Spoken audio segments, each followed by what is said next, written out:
Got to talk on that phone. That light behind me. Can y'all? That light messing up, ain't it?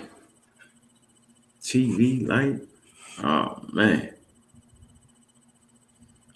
light shining out. Yeah, I got the signal. We live. Yeah, we good now, yo. Let me see. Live now. Pseudo killers. I'm subscribed, yo. Let's get it go. Let's get it goes. Let's get it going. Go. Let's get it goes. Let's get it going. All right, man. Time to break now. Just missed. All right. All right, man. Let them people get up in the building, man. Mm-hmm. A little bit. Yeah, Cedric. Interesting shows lately, man. We got some homework now, man. You know, uh, some things came across our desk. So we building a file on the potty. How you say her name? I don't want to mess the lady name up. What's that? How you say her name? You know how to say it. Well, what name is that? Napatia, No, no. not, huh? No, Naftali. Naftali. Naftali. I wonder what that means. I think She, it means pseudo.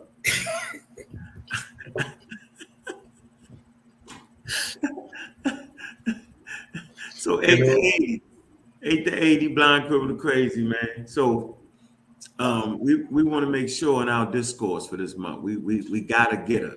The file came across hot and heavy. We looked on the copy machine, the paper came out, and her face came up with the logo pseudo alert. It was no way. We tried to ignore it. We ignored it for a couple months, and first presentation and all that. We gave a slide. We chilled, right? We didn't, we was calm with it. Now we got to get it. Yeah, we went in. We tried to have the conversation. We talked about the 5,000-year-old trees, and I misspoke. I actually was talking about another group of trees, and that was seemed as if I didn't know what I was talking about, and all over the place. Yesterday we saw a mixture of Dunning Kruger on Dunning Kruger on steroids, like on roids. We Steroids. saw the lack of actual critical thinking, scientific illiteracy at an all-time high, and and a level of disingenuousness that needs to be addressed. You cannot claim to be scientifically inclined, appreciate science for what it is, and then negate the foundation of evolutionary biology, for example. Just throw it out the window and and replace it with a God. Now, we're going to address some of these issues where we're going to look at the fact that science isn't compatible with religion. As a matter of fact, it is a standard practice of science to actually keep religion out of and God out of the discourse of science. Doesn't mean that you cannot be religious or have religious ideas, right? And I keep referring to all the Jewish hospital, all the Catholic hospitals around the world where most of the doctors and nurses, they have their belief, but their belief stays at the door, right? Yeah. You don't bring it into the lab, and we get a false accusation of atheists using science. Atheism stays also at the door. The concept of a God for or and against plays no role in science. So we keep seeing that these things are being conflated. We get claims of science being able to establish and prove a God, and there are claims being made about specific branches of science being able to do that. We're going to address those claims tonight also, and put a definite end to some of these misconceptions and playing out pseudoisms. And why I say pseudoisms, because most of them we've already addressed. God Killer and the Amin Ra Squad were the initiators of Source Up or Shut Up. But what we are seeing now is that people lack the proper methodology in vetting their sources. So we're going to start right there when we get into the program. We're going to slow the conversation down, and then we're going to tackle things all in one nutshell, like intelligent design, how it has no place. No, we're not talking about that. We ain't getting into that. No, we're At not least getting I'm not. we're not getting into it. We're At putting least full I'm not. stops behind these concepts. We're putting them Yeah, out of so the conversation. I tell you what, we can identify it, right? We're gonna go in because that is the crust of the conversation. Like this is why this thing we do is so fun, yo, because we already have the answers to the test. And the reason we have the answer to the test is because other communities have already addressed it. We just, as African Americans, yo, we just late, right? We have other trying things to deal with. So I can, I get that. You know what I'm saying? And just the way we came through to America, kind of, put us in the back, right? And we fighting and clawing to get our way up. And so we've gotten to the point where people can actually trick us now, meaning they can use our shared experiences against us. You know what I'm Yeah. saying? And because they know we share a fractured consciousness, they know we share that thing that slavery does to human beings. It causes you not to be able to search and get to your history because the platform is simple, right? Put them in a mold where they'll follow rules and regulations to the point where they become, you know what I'm saying, the nation that took them. Yep. That happens in slavery, period. So in that respect, right, there was no way of us getting back our story. Nope. There was no way. There's no way to know what tribe. Like they have meticulous records, right? But as for your clanic, you know what I mean, what you was doing, those detailed things, those documents don't exist. We didn't have, you know what I'm saying, a lot of writing systems in West Africa detailing each family. You know what I'm saying? Like now it'd be easy to say, okay, well, yeah, you came from this household, such and such, blase, blase. On the internet and all that, you could get that, but it wasn't that, bro. So we start from the beginning. We come in here and we build this alongside the people that captured us, bro. And so we went through a lot. And so we come on the other side, despite it. That's why I always say the African American, man, or Black Americans are special. You Like, see, you gotta be special to thrive inside the belly of the beast, dog. You trust feel me? You get my point what I'm saying. I completely get your point. I'm not directly be in my community because unlike in America, when the Europeans was done with us, they just left. So we were left to our own recourses. But in terms of pursuing an education and stuff like that, I had to leave my community and go to Europe, submerge myself in a completely different culture, speak a language that I was educated in, but still a foreign language, right? And had to succeed within the environment that, yes, there is racism. We're being looked at as like, you're doing what? Well, studying what? Even when I went to my internship, I walked in and the professor looked at me and he looked at his watch. Like he was looking for some reason, because first of all, the person he spoke to on the phone doesn't match the physical features that he saw. So that was confusing. So I dealt with all of that. So I know the hardships that it takes. And at the same time, I appreciate what scientific literacy has done for me and allowed me to produce in my community. I don't talk much about what I do around here, but let me just give a short synopsis. I'm a clinical laboratory technologist with a specialization in immunology and serology, studied in Europe. Came back home around 2000, just before, and I went to work at the local laboratory. Fresh out of school, started working, went through the system, and while working there, I reinvented the whole system of how we were doing things. As a junior tech, my focus was on efficiency, getting things done in a more efficient way. It was a federal laboratory at the time, and we, a group of us, Jasmine, Juliana, and myself, we just reinvented the laboratory. It made me start to want to indulge in more policy development and stuff like that. About 3 years in, I got an opportunity to go and work for the local government in the public health department, in the hygiene and veterinary department, with a specific task, which was to develop the national ordinance for drinking water quality. So the whole process of sampling, what the norms are, corrective measures if necessary, and put that into a body of legislation to make the companies have to adhere to that. Alongside that, I was required to, of course, establish the national laboratory, which became SLS. So in my government capacity job, I developed the national ordinance for drinking water locally, and at the same time, my battery is low. Let me just make sure everything. You can hear you. Yeah, my battery. So, all right, the battery killed you. Going too long. No, I'm ready. Going too long. I'm ready. So hold on, stop, freeze. Hold on.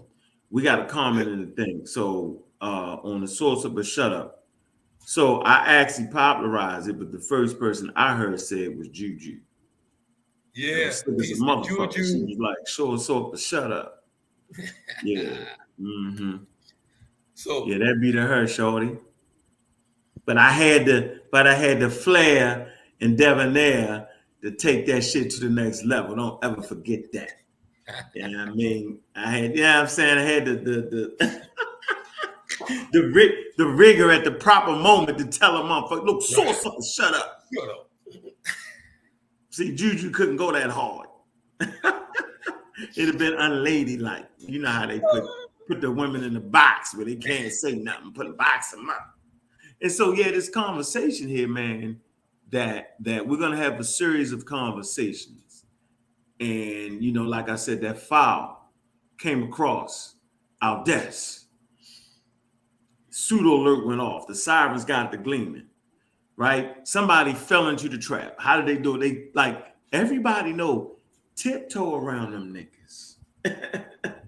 if you talking evolution, science, you know what I'm saying, biology, vaccine, universe, cosmos, tiptoe around them. Don't stick your chest out. It ain't safe. Nope. Don't do a whole don't do hours of footage.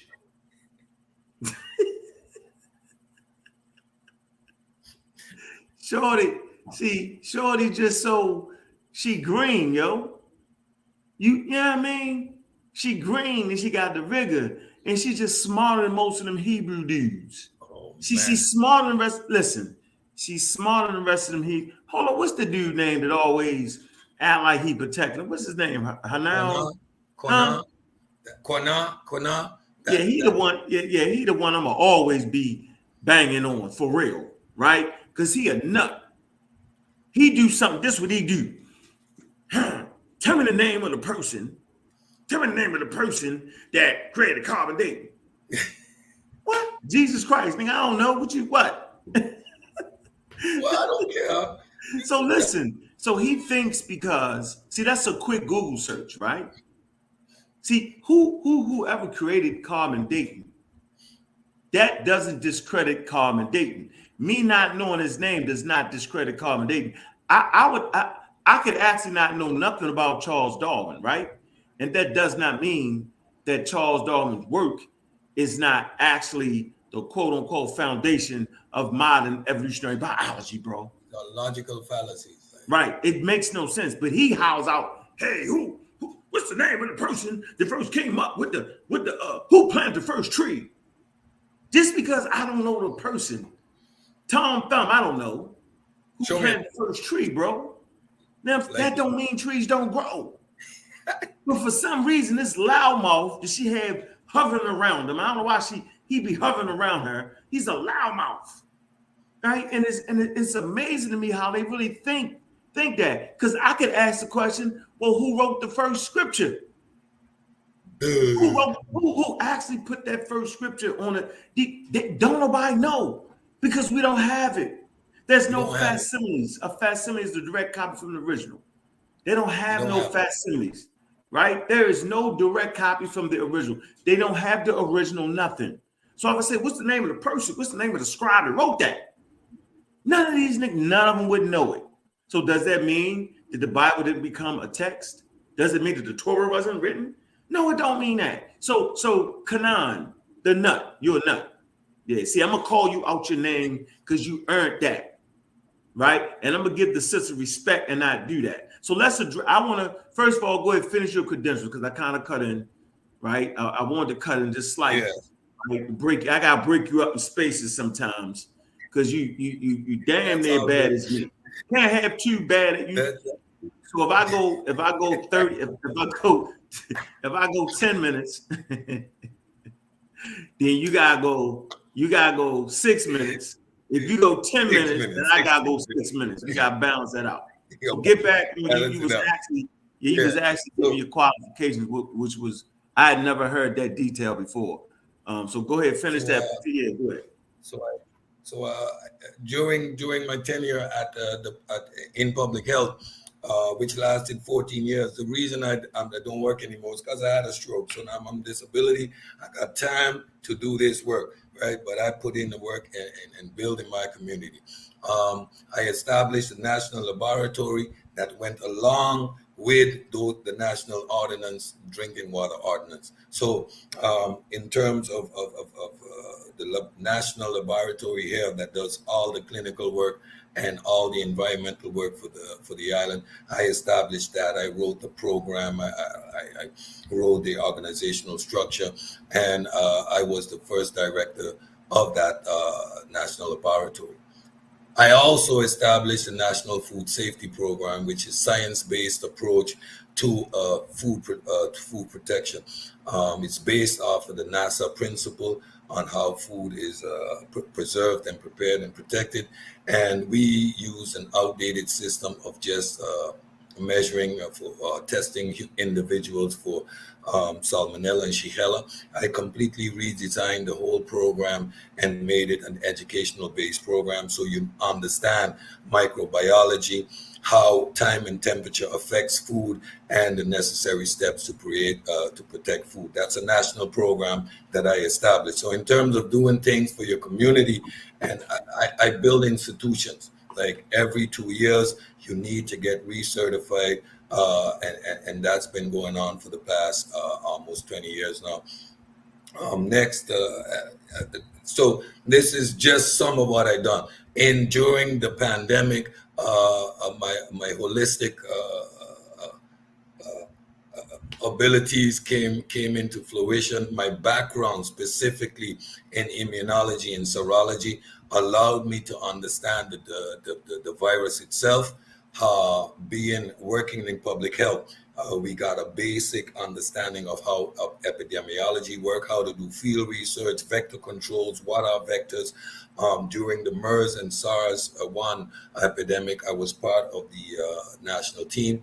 So when this popped its head up, I became a public spokesperson. I think you saw a couple of the interviews that I did locally in Oh terms of yeah. explaining what the virus is, how it mutates, the effects, how the vaccine will work, and the effects on the general public. So I was a public figure. I was also part of the crisis management team for the Minister of Public Health. So that's just some of my background, and up until now, locally, I'm an influencer. I do a political satire program with one of our local journalists. So I have a very wide background in terms of service to my community, and all based out of my scientific literacy. So that's the last time I'll talk about that too, because this blowing your Yeah, own I horn try thing. to, you know what, be honest with you, bro. be honest with you, yo, I try to keep that out of it, yo, because you got a bunch of crabs around you, yo. I already know where you was at. I already seen you actually standing up for your community, taking up, disseminating information to the whole damn island. So for me, that was fucking impressive. They ain't gonna let a nut dive up there and speak to the whole damn community. You know what I'm saying? The whole island. You in charge of making sure these people understand the information, yo. Yeah. Like you don't just put anybody non-qualified up there. You No, feel you me? don't do that. Like, no, no, that's not happening. Yeah. In the middle of a crisis, yo. Nah, so I already knew you. So you never had the, you know what I'm saying? Like once I knew, I knew. You feel me? So I was good. I seen it. So it you just got a bunch of crazy people around us, man. And it's like being crazy is in our story. I Yeah. have empathy for that. Like, you know what I mean? I get it. Like So I honestly get it, man. Let me see. Okay. Let me see. I want to pull up this book real quick, and then we're gonna get into our thing. How many yes. people we got? Because I don't think we got enough people. Still. Oh, yeah, we passed the number, yo. Man, Yeah. first of all, before I pull up the book, man, let me shout out Miss Tiffany's in this building, man. You know what I'm saying? Moderator Supreme, you know it. Juju, source up and shut the hell up. Juju is in the building, man. CK the poet. All right, she in here. You know what I mean? Gaming. You know how she do. What she say? Death to the pseudos. Yeah, death to the pseudos. And through the pseudo CK, Mm-hmm. the poet. Mongo Slade, James Miles, what's good? What it do? Tika Tucker, the bad motherfucker. Aha, I hear you. That's tight. I like that. Colorful names, bringing the fame. Black Line Supreme. Supreme. You know it. Yeah, her presentation was trash. See, Q Butter got on that time, but it was deep. Nah, yo, it was trash. And so I'm not gonna be the one that act like she represented science correctly when she didn't. Like it's not in my story to do that, right? But I would like to address the elephant in the room. The elephant in the room is the brothers don't want to have conversations with the sisters. Okay, there's a certain amount of damn, what's the word I want to use, yo? Damn. What is it, yo? Shit. I don't know Damn. what you mean. I cannot believe this. Like, you know the word I want to use. I'm saying, like, we got this pass. As men, we get a free pass on shit. Yeah. Yeah. What's the word I want to use? Um, Come on, Miss Tiff. Damn, I can't believe this word. I'm failing. privilege, Huh? privilege, privilege. Privilege. Yeah, we have, whether you like it or not, men in the United States have privilege, right? And I'm not going to get off into who got the most privilege between white and black people. That should be evident. You know what I'm saying? But black males do have privilege, right? And we don't have to go through things that black women have to go through. Facts. Okay? So there's a certain thing that arises when it's time to have a conversation with a woman, right? When the truth is, you should be having respectful conversations with men and women, right? The respect level should be the same. You shouldn't have to all of a sudden go into a shell when you're talking to a sister, right, or another woman, right? And you shouldn't turn into the big bad wolf when you're talking to a man. The conversation should be at the level at all times, not let somebody cross the line. Because in my mind, at least, I'm thinking I keep it real cool and casual. I don't gotta like you. You know what I'm saying? To keep it casual with you, to keep it cordial. Because I can be sophisticated like that. But cross that line and I'm all full of mud. I'm all full of smoke. It's just what it is. I'm working on that temperament right there. Right. But when talking to the sisters, right, they should be able to be in discourse and not feel like they're being disrespected. So to you can't hear me? That you or me? You froze, Cedric. All right, you froze. So the point I want to make here is that is those silly dudes she have around her. Like what's his name again? What's his name, Cedric? I'm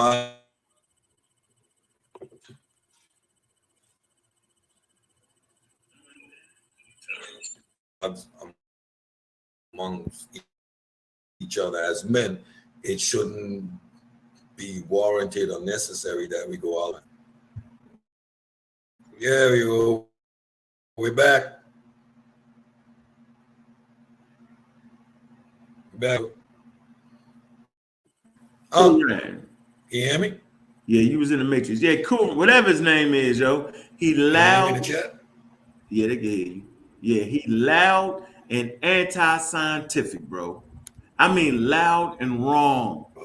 You hear me? So me and him already got an issue. Right? He always trying to protect and save somebody that's far more intelligent than him. At least she's smart enough to run to the pseudoscience. if you got a chance, right, you can run to the pseudoscience. You know what I'm saying? But since you don't got a chance against the pseudo killers, you know what I'm saying? Because that's what we do. We hunt down and we kill pseudos. And we strictly talking about with the information. That's our job. I've been pseudo killing for 15 years around here. I'm an intellectual gunfighter all day, every day. Science is undefeated. Undefeated. Right? And since we use science, we will stay undefeated. You just watch how it play out. But them loud mouths that she got around her, right? You know what I'm saying? Wrong and crazy. Yeah, I mean, protecting something they don't got. She can handle herself. She don't need them dudes adding to the fray. It's simply an intellectual conversation. We don't need the rah rah rah act like he helping out, like a daggone Neanderthal. What's the name of the person that written Carver David? Nigga, what's the name of the person that wrote the first Bible? Yeah, and say God. So anyway, the point is clear, man. We not letting her off the hook because she a sister. No, she got to get it like everybody else. Ain't no passes in this. We will keep the discourse at a respectful level because she has a mate, right? And you never want to get the mates into it. You feel me? Right? And you never want that to happen because then it gets silly. So we want to keep it at the point where, now it's not my fault if you think I said your presentation was slap silly, because it just was. It was silly because if you went to any university, they would kick you out the door laughing. University, Unc? If you went to any public school system, any public school system, a second grade science, a third grade science class teacher would kick you out the door. So I'm saying is we getting our people ready. That there was a mistake constantly made. Shout out to Sonetta TV, man. Like and subscribe to House of Conscience. Like and subscribe to Sonetta TV. And damn sure like and subscribe to University. Yeah. Like and subscribe to the Real Black Atheist on Fire. You know what I'm saying? And like and subscribe. Get them likes up for this video too. Smash the like button, family. So it's been a constant acting like, because we promote science, we some kind of way against people to read the Bible and God. That's not my deal, man. Gonna address that tonight too. I know. That's why I'm bringing it up there, yo. That's not true. Okay? That can't be farther from the truth. Just because a person got a God don't mean they can't be a scientist. It doesn't mean that. I've never heard that before. Man, you got Galileo, great scientist, bro, great astronomer. You know what I'm saying? And he had his beliefs. So that's promoting nonsense to the community. No one has ever said that if you become scientifically literate, that you should somehow throw your God away or don't have your religion. That's a bunch of malarkey to keep us, you know what I'm saying, to try to keep us off our game. Nobody says that. I don't know where she got that from. So that's mistake number one there, though. But go ahead, Cedric. And it seems like this phenomena is only predominantly in in the Black community, Jewish hospitals, Catholic hospitals, universities, Jewish and Catholic universities. They never stop their people from engaging in the scientific endeavor. As a matter of fact, we can see the institutions of science that came out of these religious organizations. But what is a fact, and we're going to address that today, is that you cannot take your belief into the lab. You simply can't do it.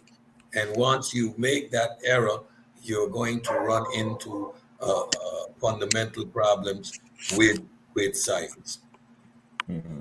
I think that's the real issue right there. You can't bring them to the lab with you.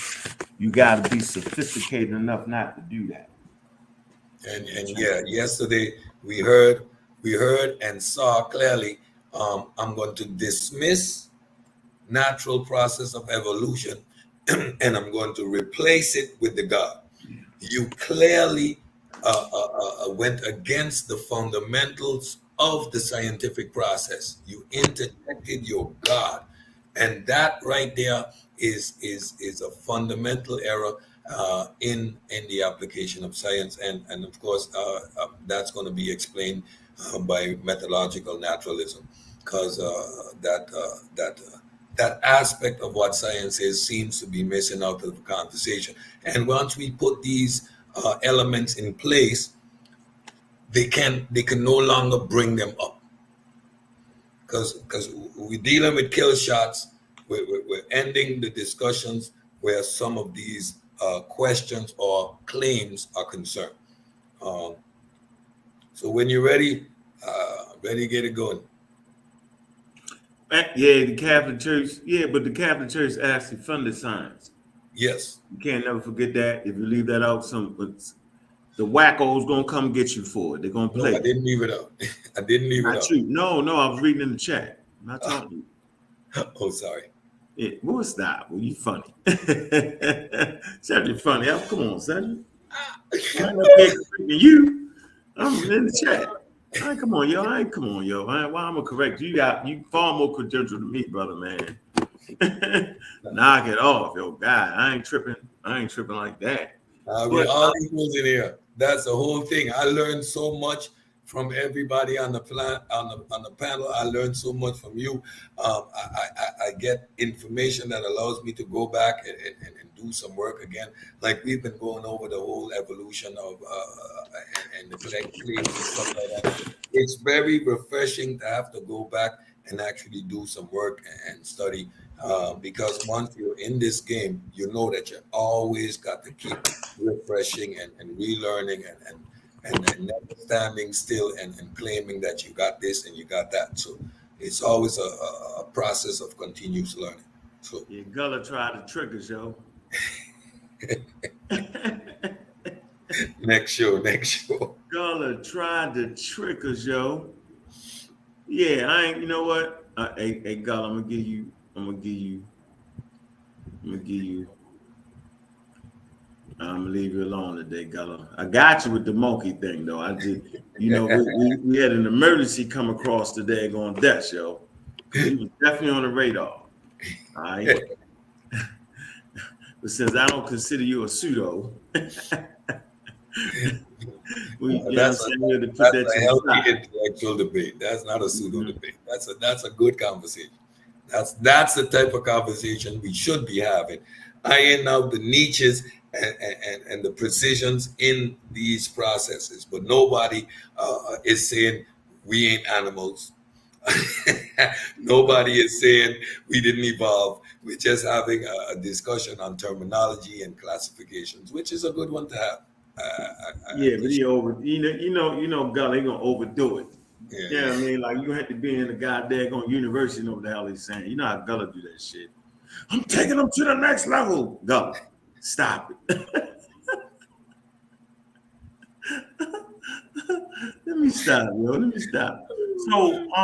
So listen, man. We at that magic number, man. We over 90, man. We don't like to get rocking until we get to 90, man. Black African power. What's good? What's happening? A well-organized lie. defeats a disorganized truth every time. Woo-hoo, wee, man, y'all already know what it is, man. It's the pseudo killers on deck. And we coming to do, we got to do, and we're going to do, we got to do. We standing tall, we standing strong. Man, pseudo killers on deck. What's good, Cedric, man? What's up with you? What it do? What it do? What it do? Scientific literacy is the vaccine against the charlatans, the scammers, the hustlers, and the pseudos. It's about time we address some of these pseudo claims and these pseudo arguments and just set the community right. The pseudo killers, Ankh West and the pseudo killers popularized the terminology source up or shut up. But we too often see sources being brought that don't meet the grade. So let's start off with that. The crap, how you apply it. I'm gonna share my screen. Share screen.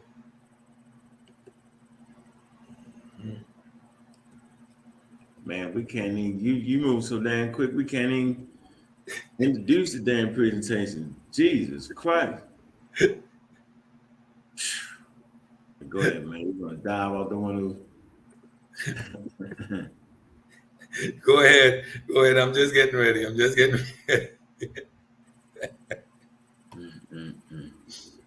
You ain't even ready.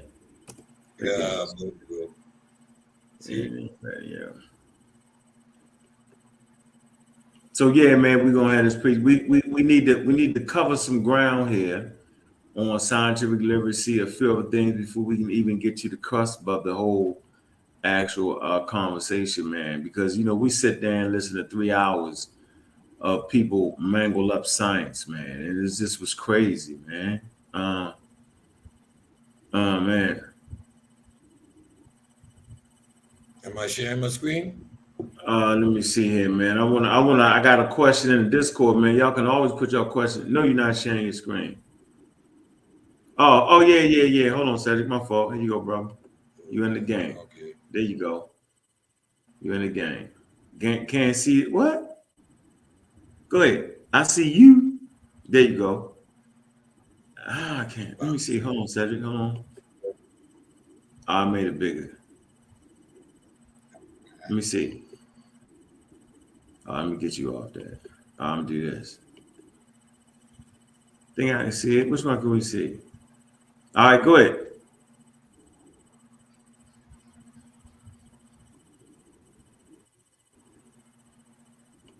Okay.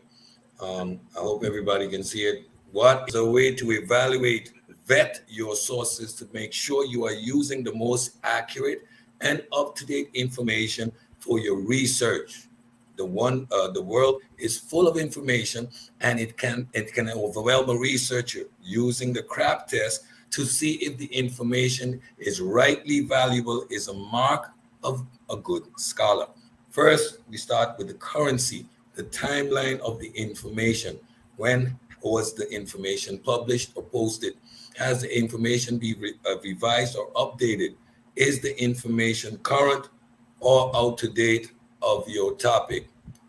Are the links functional?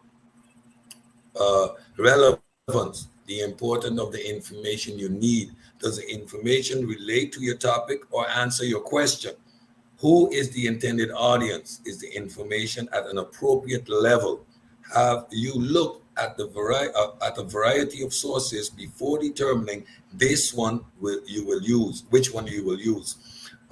Would you be comfortable using this source for a research paper? Then you got authority, the source of the information. Who is the author, publisher, source, sponsor? Are the authors accredited? Are the authors credentials or organizational affiliations given? Are the authors credentials or organization affiliations given? What are the author's qualifications to write on the topic? Is there contact information such as a publisher or an email? Does the URL reveal anything about the author or source. For example, a .com, edu, .gov, .org, or a .net. Accuracy, the reliability, truthfulness, and correctness of the content.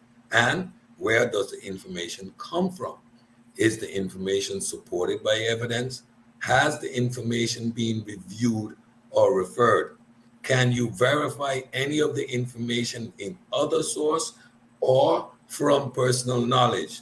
Does the language and tone seem biased and free, of emotion? Are the spelling, grammar, and other typographical errors? Purpose, the reason the information exists. What is the purpose of the information? To inform, to teach, sell, entertain, or persuade? Do the author sponsors make their intended intentions or purpose clear? Is the information fact, opinion, or propaganda? That point there. Whoa. Does a point of view appear objective and impartial? Are there political, ideological, cultural, religious, institutional, or personal biases? Now, if we ask ourselves about that question, it is obvious that we saw a lot of that taking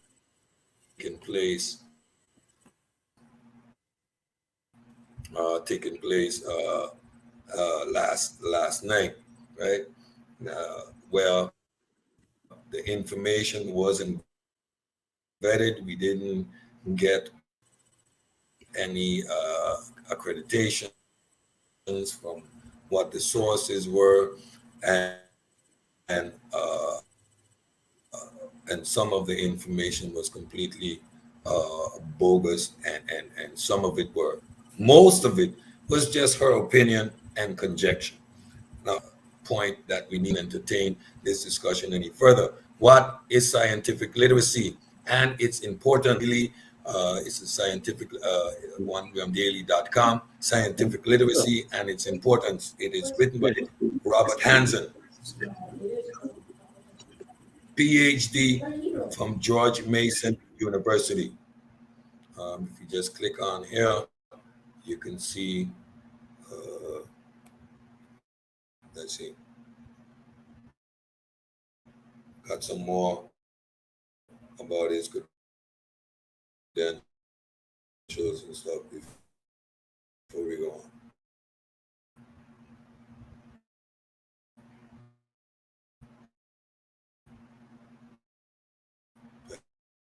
Are you gonna open? Yeah, you open. What you talking about? You There good? you go. I don't see. You got the blue screen. What you doing? It's all blue. Yeah, I got a bunch of tabs Huh? open, so it's Okay. moving a little Oh, it's cold. Shit outside.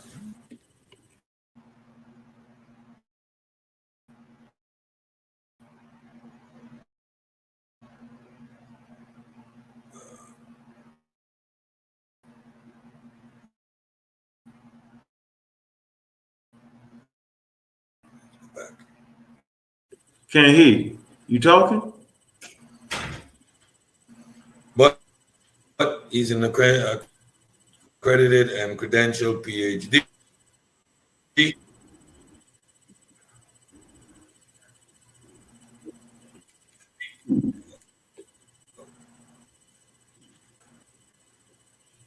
Yeah, I can't hear him. Yeah, you done went out. Yeah, I can't hear him. All right, yo, you in the matrix, yo. Then it came Mr. Anderson and Yeah, came and got you. sorry, folks. Computer's working a little slow. I Yeah, you got too got much screens open.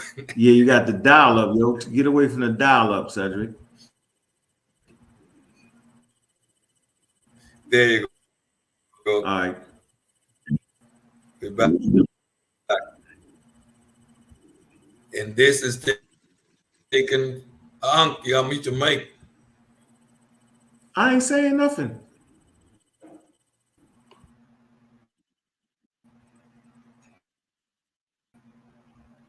Can't hear you, bro.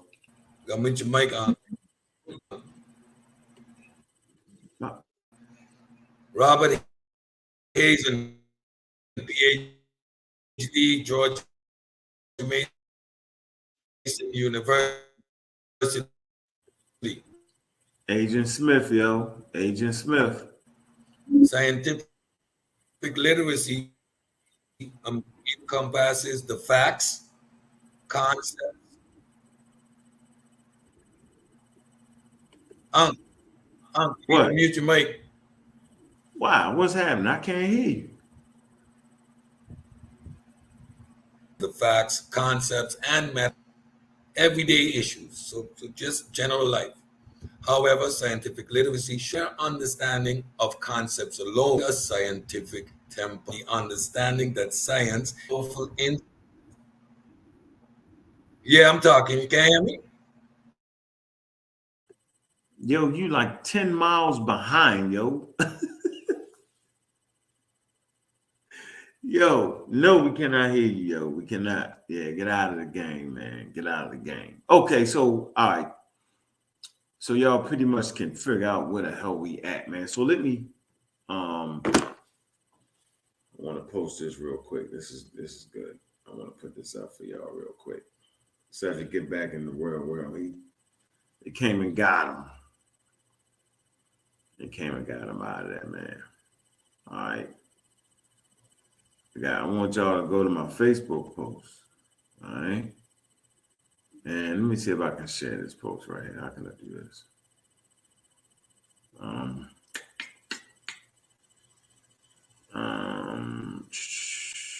Share the Facebook post here. I think it's a good one. All right. And real fast, wait till Cedric get back in the world because he gone. Yeah, you back, Cedric, boy. You should boy. Be back. Yeah, you back know now. What happened? I'm sorry about that. Oh, we know what happened. Sorry Mr. Anderson came and got you. Mr. Anderson came and got you, bro. That's what happened. Yeah, we know what happened. Clear. I don't know what the last speech you heard. Not nothing. What's the last bit you heard? Nothing. Who knows? I'm gonna start over. Share my screen again. I'm sorry. You don't gotta start over though. Right. You kind of heard. All right, go ahead. Yeah, dang. I know where to continue from. Let's go.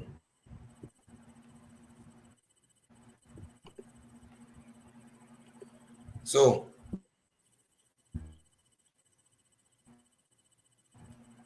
what is scientific literacy? PhD from George Mason University. You can hear me, right?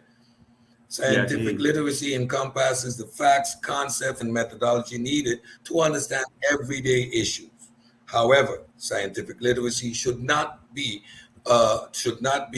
construed as the mere understanding of concepts alone. It is also about interpreting theories with a scientific temper. Scientific literacy is based on the understanding that science is an ongoing human endeavor. It is a powerful instrument to understand the natural world and provide tools to augment scientific knowledge. It is the means by which a person can acquire, involve, and draw meaningful inference. A scientifically literate citizen is capable of evaluating different points of view based on appropriate evidence. So scientific literacy just in everyday life, when we answer the question, why is it necessary every day? Pharmaceuticals, energy needs, and the environment.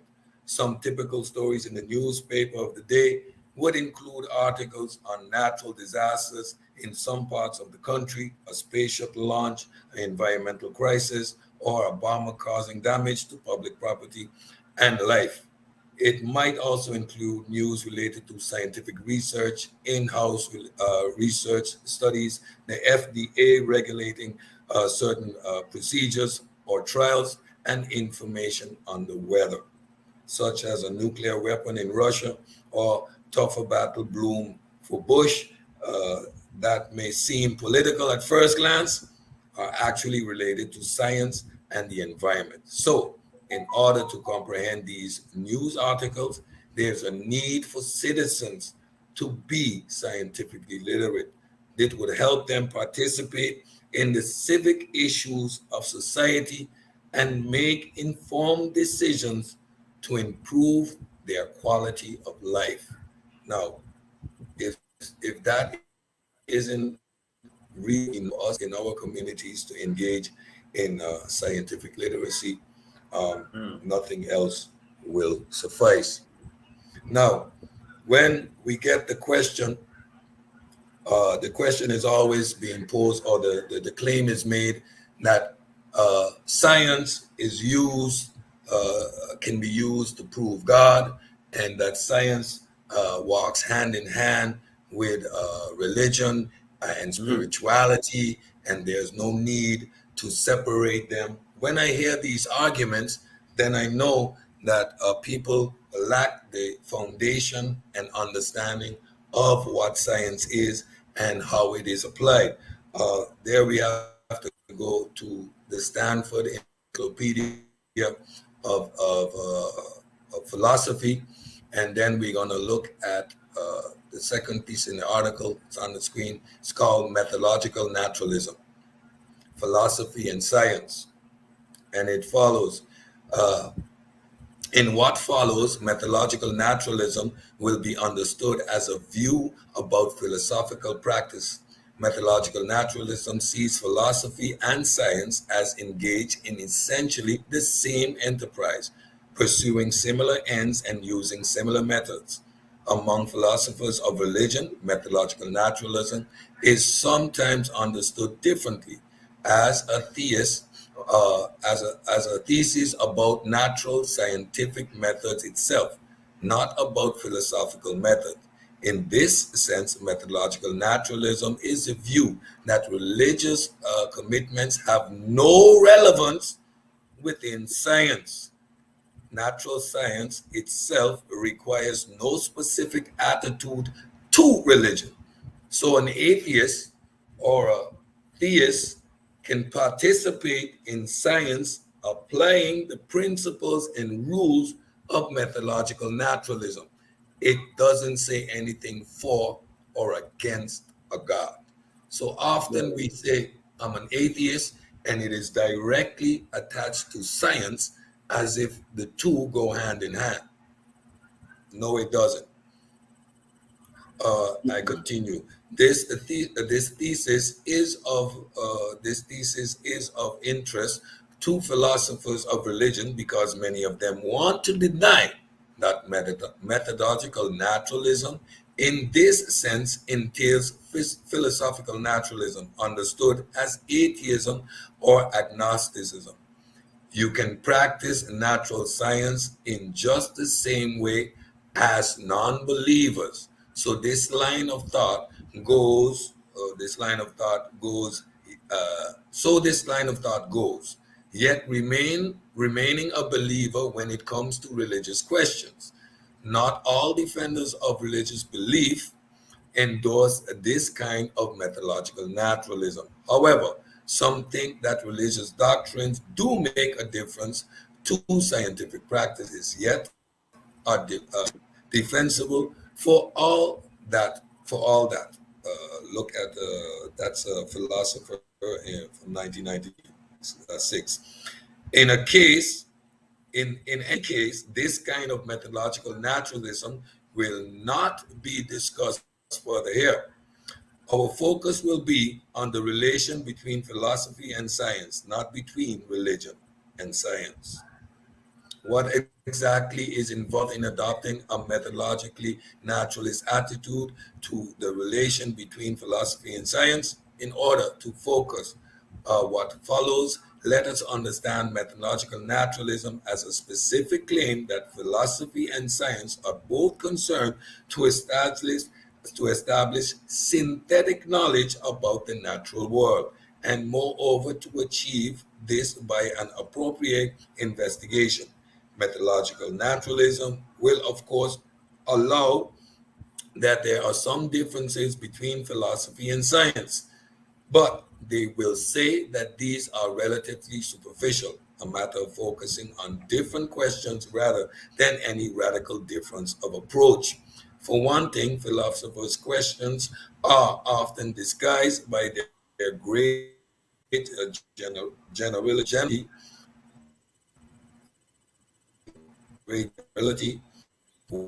where scientists think about viruses, electrons, or stars, philosophers think about spatiotemporal continuance, properties, causation, or time, categories that structure all our thinking about the natural world. Another common feature of philosophy questions is that involves some kind of theoretical tangle. Our thinking supports different lines of thought that lead to conflicting conclusions. Progress requires the unraveling of premises, including perhaps and unearthing the impact assumptions that we didn't realize we had. For both reasons, philosophical issues are rarely involved in new observational data.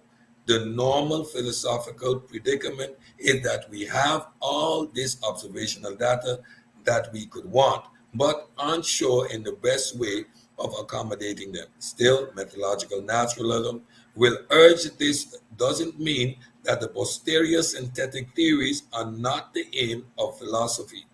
A theory produced by unraveling the theoretical tangles surrounding some general categories can still be a posterior synthetic theory, even if no new observational finding went into its construction. For the methodological naturalist perspective, then philosophical views are synthetic claims that answer the overall tribunal of the posterior observational evidence. The obvious objections to this view, however, is that it does not accord with philosophical practices. In particular, it seems tension with the central role of intuitions play in philosophy. The typical way to assess philosophical views are arguably to test them against intuitive judgment about possible cases, not against posterior observational data. For example, the description theory of names is challenged by our intuitions about Kipri imagine counterexamples. The tripartite theory of knowledge by our intuitive reactions by Getter's case, and so on. At first pass, the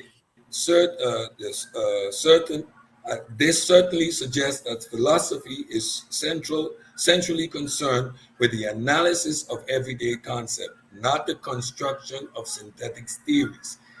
Uh, it is using intuitions about possible cases to uncover the structure implicate in our concepts. The reliance on intuition thus argues that far from delivering synthetic appropriate knowledge, philosophy uses a priori method to deliver analytic conclusion. Methodological naturalism can So one sec. respond to this. Yes, One sec. go ahead. Can you kind of summarize what you read so far?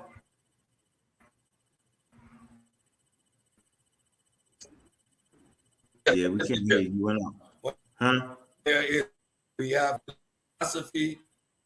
Yeah, you kind of went out. Go up. Hey, Cedric, go back and come back in. Yeah, go out, go back, get out, And and then come back in. you have science is data, the hardcore data. And within Cedric. Cedric. Yeah, you kind of went out.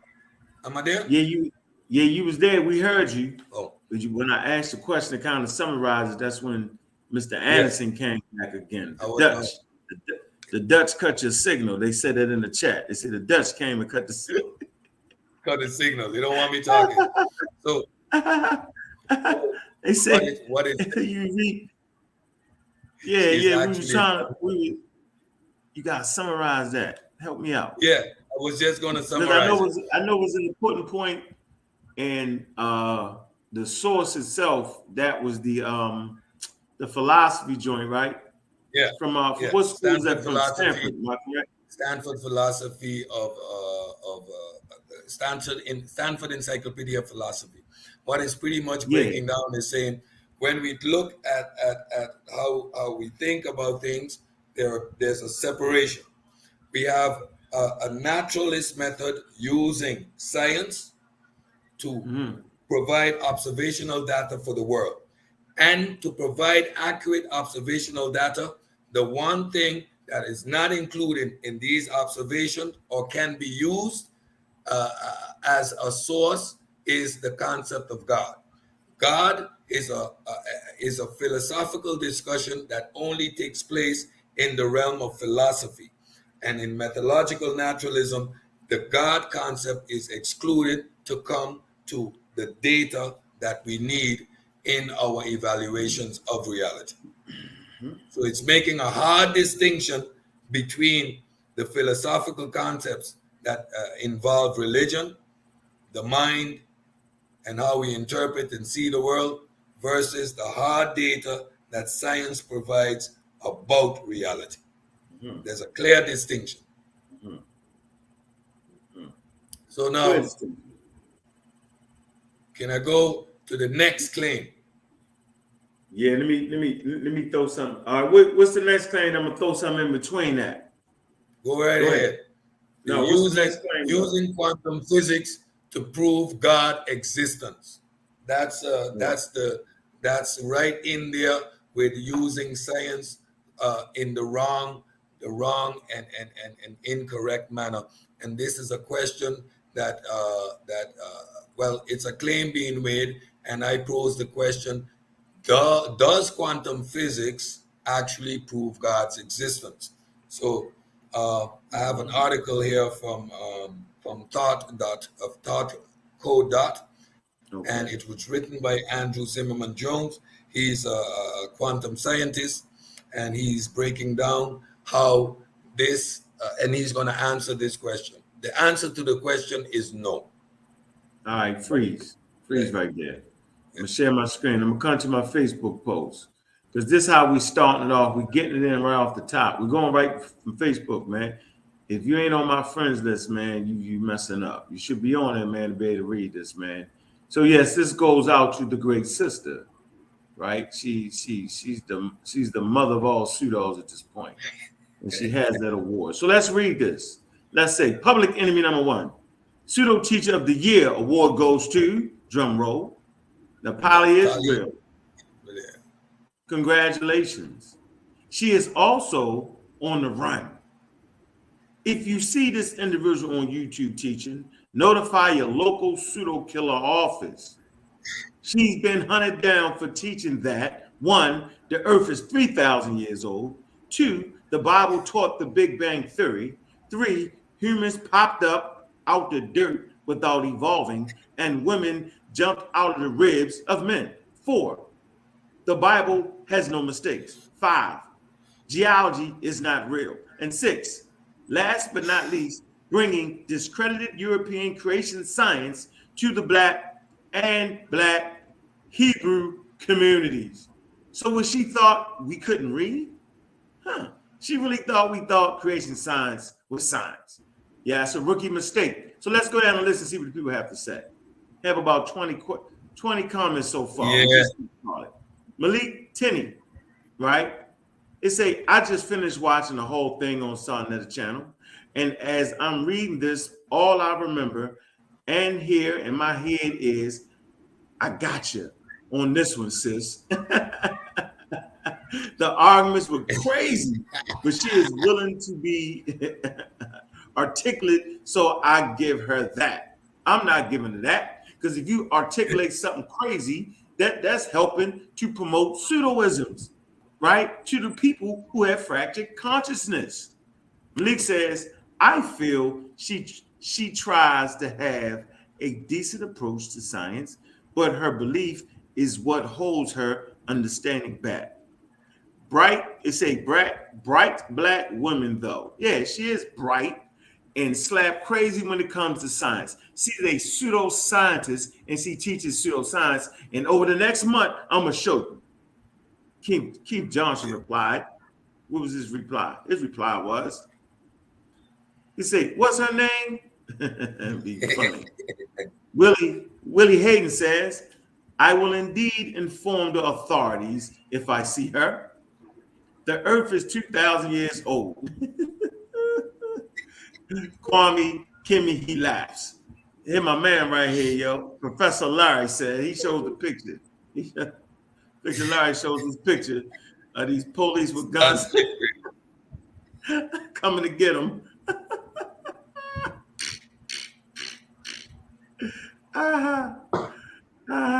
Okay, let's get to the next one, ladies and gentlemen. This is for entertainment purposes only. Do not try this at home. Do not try this at home. Perry Hayward says, "Damn, Tazariak." What does Tazariak say? "I disagree. It should be a three-way tie. Her, folk, Black Jesus, and Jeremiah Judah. You know what? I would agree, but I think she got to be Tazariak." Mental Son says, laugh out loud, "If Pseudo was a pretty girl." Ha ha ha ha ha. Well, that's funny. Sunbathing, what's this? Sadiq. Did I say it right? Sadiq. He says, to her credit, the Big Bang Theory was created by a Christian scientist, George, what's this? Lemaitre. It say Unc West and Fred Holes only coined the phrase out of sarcasm, mocking the idea. So this is one of these fallacies. So it doesn't matter if a person was a Christian. That has nothing to do with, that has absolutely nothing to do with the Bible. The Bible does not teach the Big Bang. Simple as that. All right. And I'm going to play her clip, you know what I'm saying, tonight, how she tried to play that, which is funny to me. Walter Hickey Hamilton said, he said, I don't know what it is. What is that? ROF, laugh my ass out loud, whatever it is. We got rolling over. He's rolling over, falling on his belly. Moudoir says she had, well, oh, this is my favorite. She had the audacity. Yeah, she definitely had the audacity to say, I love science. I'm a truth seeker. No. Yeah, she definitely had that's the audacity. I'm gonna find that clip. Man, someone should have told her not to jump out the window like that. That's Gregory. Yeah, ain't nobody tell him, man. Amadi. It say the most pseudos are found on Clubhouse app. Nah, you find them on Saltnetter TV. Yeah, it says you cannot see approximations without letting go of your biases and challenging them. Okay, I like that, Mr. Ern. Tahuti says she's very pseudo. I think she's extraordinarily pseudo. Thought says, he says, sit your bleep down award. The picture of the chair, yo. Then you got Tim Hamilton, got the little kid smoke. That's funny, yo. Oh man. Oh man, yo. Oh man. The last one says, one correction is that she thinks the earth is 60. Look. Watch this. One correction is that she thinks that the earth is 6,000 to 8,000 years old. This is nonsense, but yeah. Okay. Let's get over here and stop screen share. But yeah, what? Stop screen share. But yeah, what? Whether it's 6,000 or 3,000, it's a bunch of malarkey. It don't matter. As soon as you start hollering out 10,000, 6,000, you made that up. So I might as well hit you with the 3,000. They're all in the same atmosphere. 2,000. It makes no difference. 500. You got trees older than that, bro. You got roots that go 380 million years old, right? We're gonna bring all of that. When we start bringing out the acro, the you know what I'm saying, the textbooks and the articles, yo, we shooting at the piece, yo. Now, if she waves the white flag and say, "Son, now I'm gonna take that down. I need to rethink my concept," then we're gonna stop. But as long as that's rolling through the atmosphere like that, right? Man, we shooting it up. It's over with. I said, you know you done fucked up, right? And I ain't mad at her. She cool. Listen what I'm saying, man. Like, I actually thought that we could have conversations and I could actually, kind of hedge her in a way where she would understand science. But I'm saying she's doing it on purpose because the last time we talked on the air, right, I made it very clear that I'm not interested in taking your God away from you. You cannot use science on God.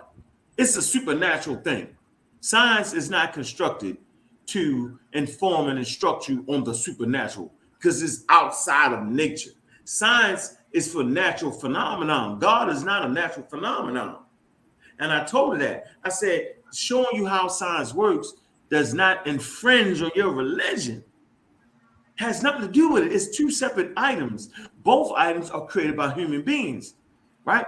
And that was the olive branch I gave her. As for being a real black atheist, that's my thing, bro. I'm not pushing that on her. Like she shouldn't push the black Hebrew thing on me. But teaching our babies and teaching the religious folk in our community, which most of them are, about science and scientific literacy, bro, that's a good thing. That you have scientists that believe in God, man. So our community got it all wrong, bro. No one's tagging her religion because she seems to think because we are actually teaching about science in the age of the earth, there's some kind of way we discredit the Bible. No, it only discredits the Bible when you try to make a non-biblical statement, right? That the earth is quote unquote 2,000 years old. There's no nothing in the Bible that will give you an inkling of what the age was. It was a mythology created by people in Palestine and goddamn Judea. They was not trying to figure out how long nothing was, right? And so she's in error, right? The creation science is in error. You see, these people are created in a time span where modern science is not even around. So we're not going to play this game. So no, the biblical authors was not trying to give you a scientific perspective. They were simply trying to inform and instruct the Hebrew people on where they believed they came from and how they was honoring their great ancestors. So no, Natalie, you're out of order. So you got the sun up to take the presentation down because we banging it out. You got no choice. If we let her give away with it, then everybody think they can do that. Not on my watch first, not on my watch, bro. That's not going down. Like you already, come on, bro. You was not gonna go pseudo mania for 3 hours and think you're gonna get away. It's not the filing gonna come across the desk. You know what I'm saying? Man, now she should just teach about the Hebrew biblical text, yo. I'm not jumping over there and messing with her if she's teaching out the biblical text, and I'm not even tripping if she feel like she a black Hebrew. I ain't tripping off that. I understand what religion is and what it's not, but I'm tripping when you misinform the community. Now you came across the desk, and ain't nothing you can do about it because science is undefeated.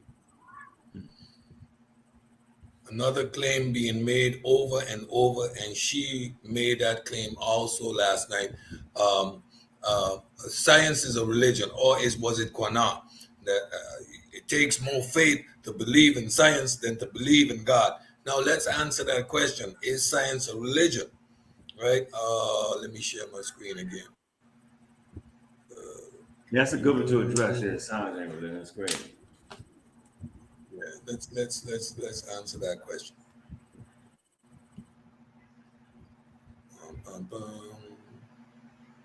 Let's go. Let's go. There you go. Share screen.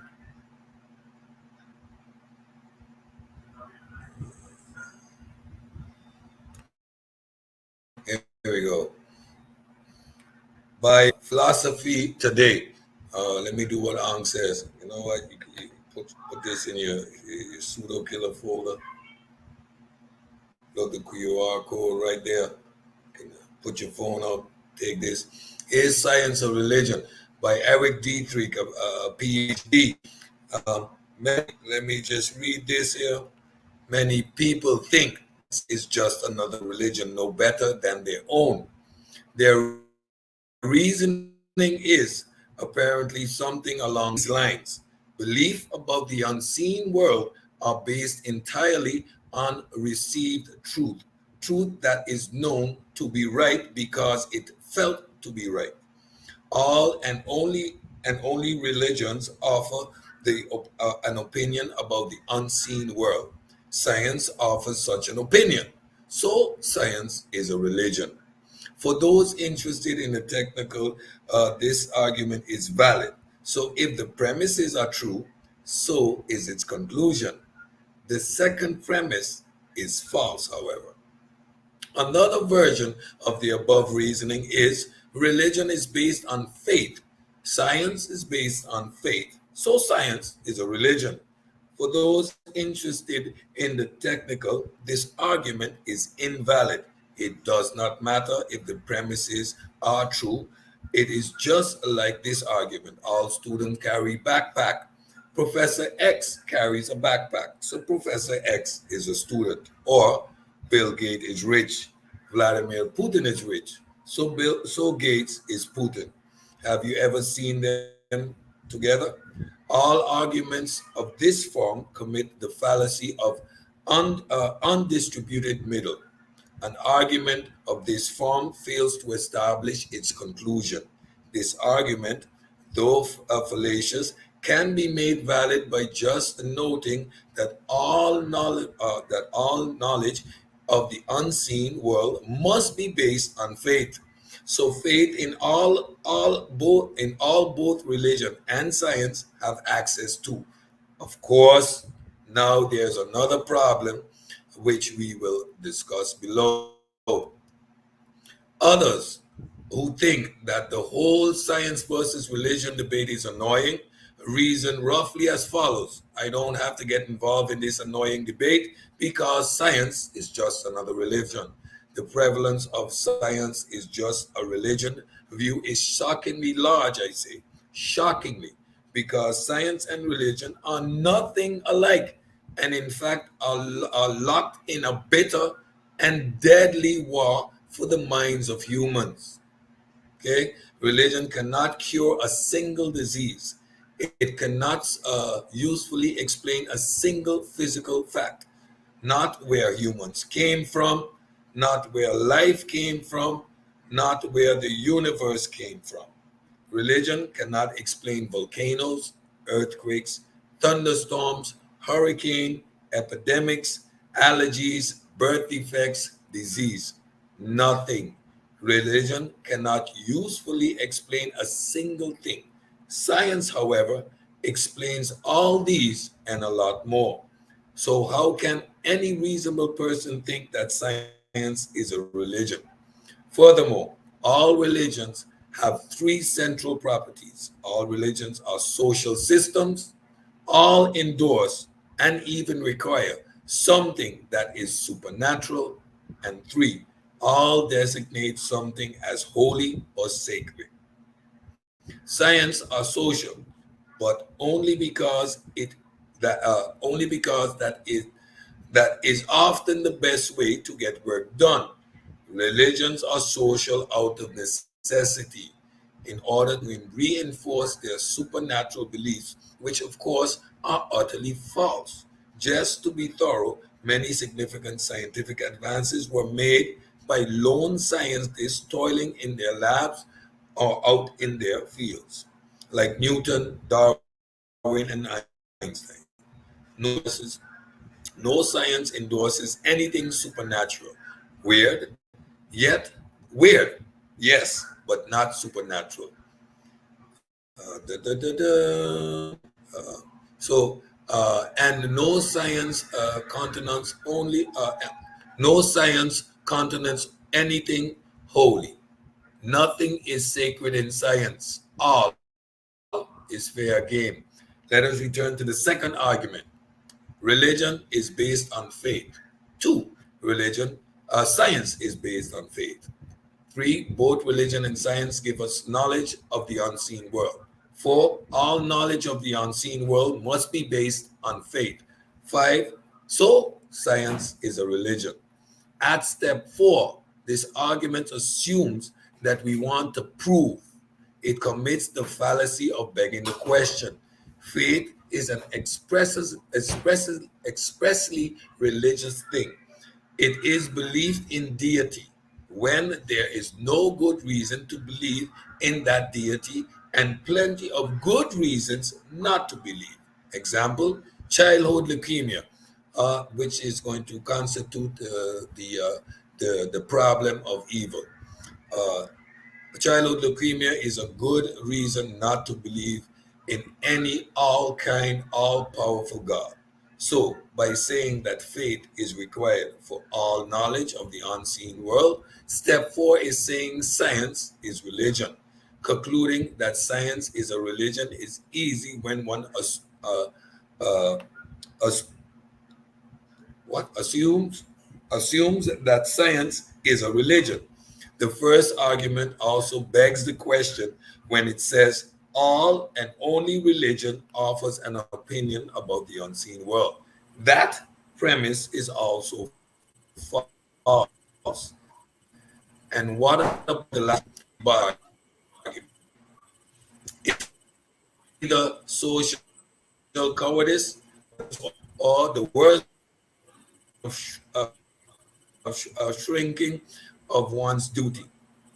Without it, science and religion are engaged in a deadly war. There can be no bystanders, for it really matters who wins. It really matters that truth wins. So that answers the question. Is Are they compatible? No, they're not. So when we get these arguments over and over, now we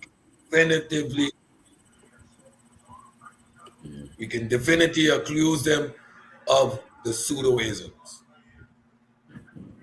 Yeah, well, all right. So I'm gonna play this clip, bro. Hell, you use up all the. I can't read Yeah. nothing, yo. You use it all up. We, damn.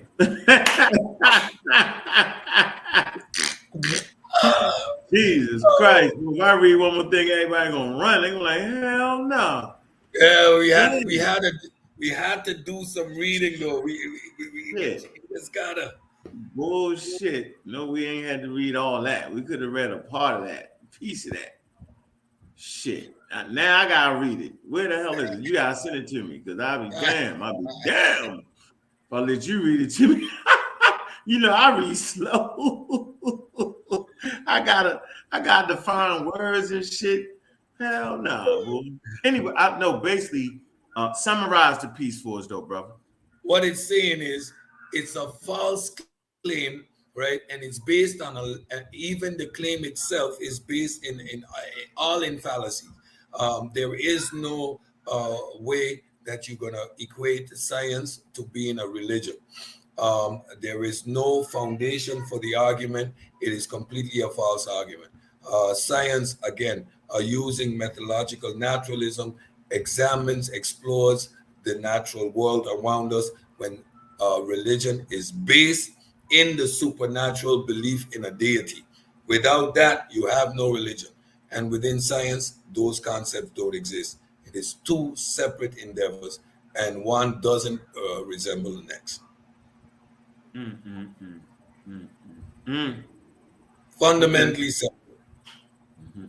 It irks me every time I hear someone claim religion, that science is a religion. Science is a religion. Science is a religion. Yeah, I think they just say that they ain't got nothing else to say. Yeah. I guess that, you know what I'm saying? Like, so that's crazy. Say any damn thing. Yeah, hey, yeah, people just say anything, man. I get it though, bro. Like they left it. I mean, what you gonna do, yo? When you up against it, yo, like when you up against it, I mean, what else you gonna do? So let me play this clip though. Um, man. Okay. Oh, and wow. Dang. Wrong one. Get it off that and get it here. Put this clip out there. Play the clip. Let's see what she actually said. And I'm gonna get her out of there in 2 seconds. Watch how easy this is. I'm gonna show her where the claim came from. Um, she made some statements in there, and it's just funny how she just walked into uh our wheelhouse like this. Like that's like everybody know, yo, you can tell she a newcomer to the thing. Yeah, you can just tell. Cause ain't nobody just diving out there trying to use the same old tricks, intelligent design, creation science. I mean, we talked about that earlier, bro, and we're gonna go into it. Yeah, we definitely going into it.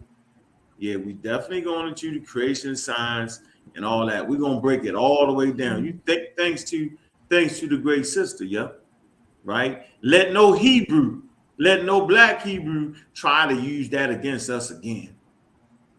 Yeah, yeah, y'all gonna get it. It ain't hard. Yeah.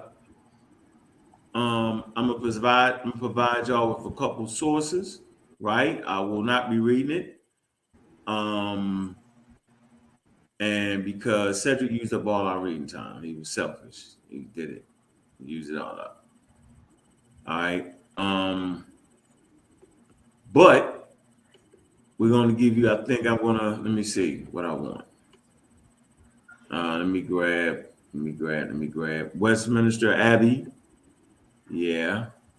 We'll use some Westminster Abbey. Uh Library. We're gonna use West. Okay. This is not. This is a very. This man. Look. Um. Y'all should. People should just know this. Like I'm not understanding how people don't know this.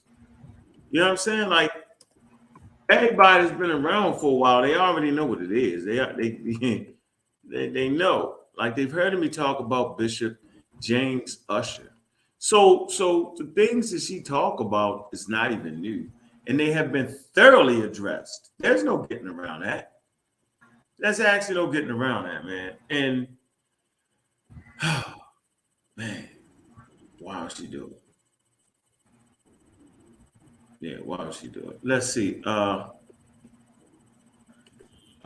Okay. Yeah, remember I can't read shit. Oh man. So I gotta find something that's real straight into the okay, so what I want to do is I want to give y'all a couple sources. First, I want to let me get this link. I want to play the clip to kind of loosen y'all up, and y'all know we're gonna be going hard on the um Sunday night at the movies joint. We really gonna clip it up. We clip. Come on, come on. Okay, so we're gonna get back. We're gonna clip this. All right, and let's sit back. Let me share the screen for you. We could definitely use this material. Very educational, y'all. We got 81,000 in the building, kind of dropped off. Where y'all at? I know y'all getting ready for Christmas. Jingling. I know you is. Okay, let me share the audio. Boop. Okay. All right. All right, so let's play this clip of her finishing her own self off with the reported. Let me close some of these tabs. As she tries to claim the age of the earth. Now, and then I'm gonna show you where she gets the claim from. Everything she talks about, we're gonna educate everybody over the next month over every single thing she said. Right? Now watch this.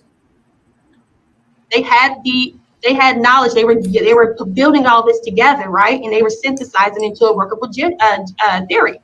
But they said such task was seriously impeded by the still accepted belief that the earth had been created only about 6,000 years ago. So right there, If you guys thought that I just pulled this out of my head, no, I did not.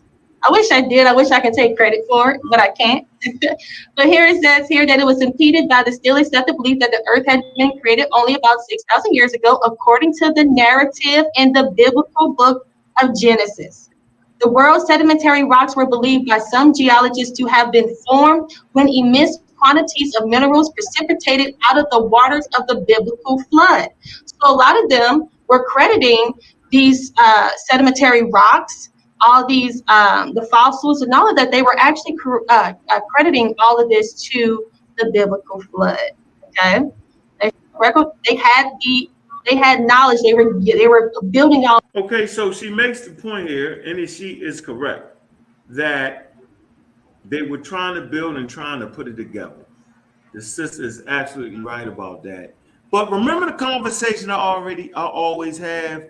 I say, man, it's not until the time of Charles Darwin where humans really started to get some answers.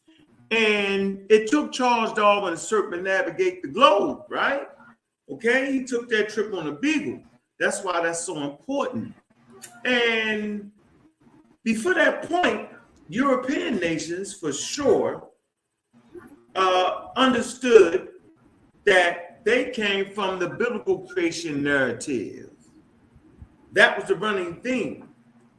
It would be a mistake for me to say that the world thought they came from the biblical narrative. That's not representing history properly. The true representation of history during that time, the answer is that indigenous people still, some of them still hold certain beliefs, right? That indigenous people around planet Earth, whether it be Hawaii in the 17, 18, 1600s, whether it would be Australia, whether it would be Mesoamerica, 1500 BCE, whenever you're saying, right? There wasn't a strong scientific challenge before that point. They all thought that they came from their creation narrative, whether it be Nigeria, whether it be Ghana, whether it be the Twa, the Hutu, the Pygmy, South African tribes, Zulu nations, West Africa, South Africa, Central Africa, Morocco. They all had creation stories, right, that they believed they came from. Okay? So the statement she made was a statement that was right, but what she was trying to use the statement for was in error and in ignorance. I say again, the statement she made was true, but the way she tried to use it, she tried to use it as if it was the Bible that informed everybody where we came from. No, it wasn't. The Bible only informed those who believed in the Bible and those who the Europeans had went and conquered and gave them that nonsense. But the world was thoroughly entrenched in their folklore, mythology, and superstition. And there was a clear lack of science on the matter of geology. It just wasn't there yet. Human being hadn't reached that yet to really start to read the rocks and understanding it, what it meant, how it meant, because nature mandates that there are certain steps one has to reach before they can understand this and before they can understand that. This is vital and this is important, ladies and gentlemen. So she makes this error, right? A clear error in judgment. You want to add something to that before I go ahead and throw the source on where the claim actually comes from? Because it doesn't come from her. I know exactly there's one figure in history that actually put this together. But go ahead, real quick. I'm going to go a step further because she did that with a number of different topics. Read some of the information and then drew her own misconstrued conclusion. And if you do that over and over, at a certain point, I'm starting to think you're disingenuous. She kept referencing creationists alongside mainstream science, and that in itself is a fallacy. there is no place for creationism or creationist philosophy in the realm of science. The two are counterintuitive. We just read that the application of science excludes God, neither for nor against it. So, you cannot be a lover of science and actually want to use creationism. It has been debunked on every aspect. She keeps stating that we shouldn't teach evolution in school because she doesn't teach religion in school. But evolution is an established scientific theory. Why shouldn't we teach this? Go ahead, play the clip. Crazy.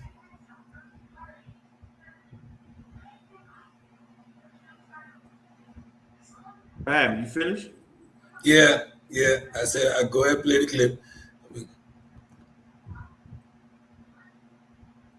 No, I think we got it. Man, let me get this. Okay, so all right, we're gonna is watch how I do this. Everybody pay close attention, right? We're gonna play this. We're gonna get out the way. And that's some great points you just made there too, Cedric. That's some clarity right there. She did that a lot. Okay, she did that a lot. Let me do this. Let me see. I think I can do this for you. Let me set this up. Man, look, man, make sure y'all like and subscribe, man. Let me see how many likes we got before we move forward. Because it's starting to heat up now. It's definitely starting to heat up. All right. Definitely starting to heat up. Let me check. Let me check. Man, I appreciate it. Let me see anybody put some cash apps through. 94,000 building. Man, what? How many likes we got? I know we need to get more likes than that. I know it. I know this don't say we got 4 likes. I'm tripping. It must be the hold on. Yeah, I'm tripping. Cause I stop right now. All right, we got 78 likes. That's not bad. Let's get some more likes, man. Let's at least get to 8. All right, man. Let's get some. Much likes. Yeah, that's good. Okay, let's get that going. Let's get I appreciate it. let's get some cash apps going, right? It is Christmas though. I know everybody bought all the toys for the Santa Claus. I get that. This is funny right here though, Cedric. Why? This is funny as hell right here, Cedric. This is funny. Oh man. Hold on.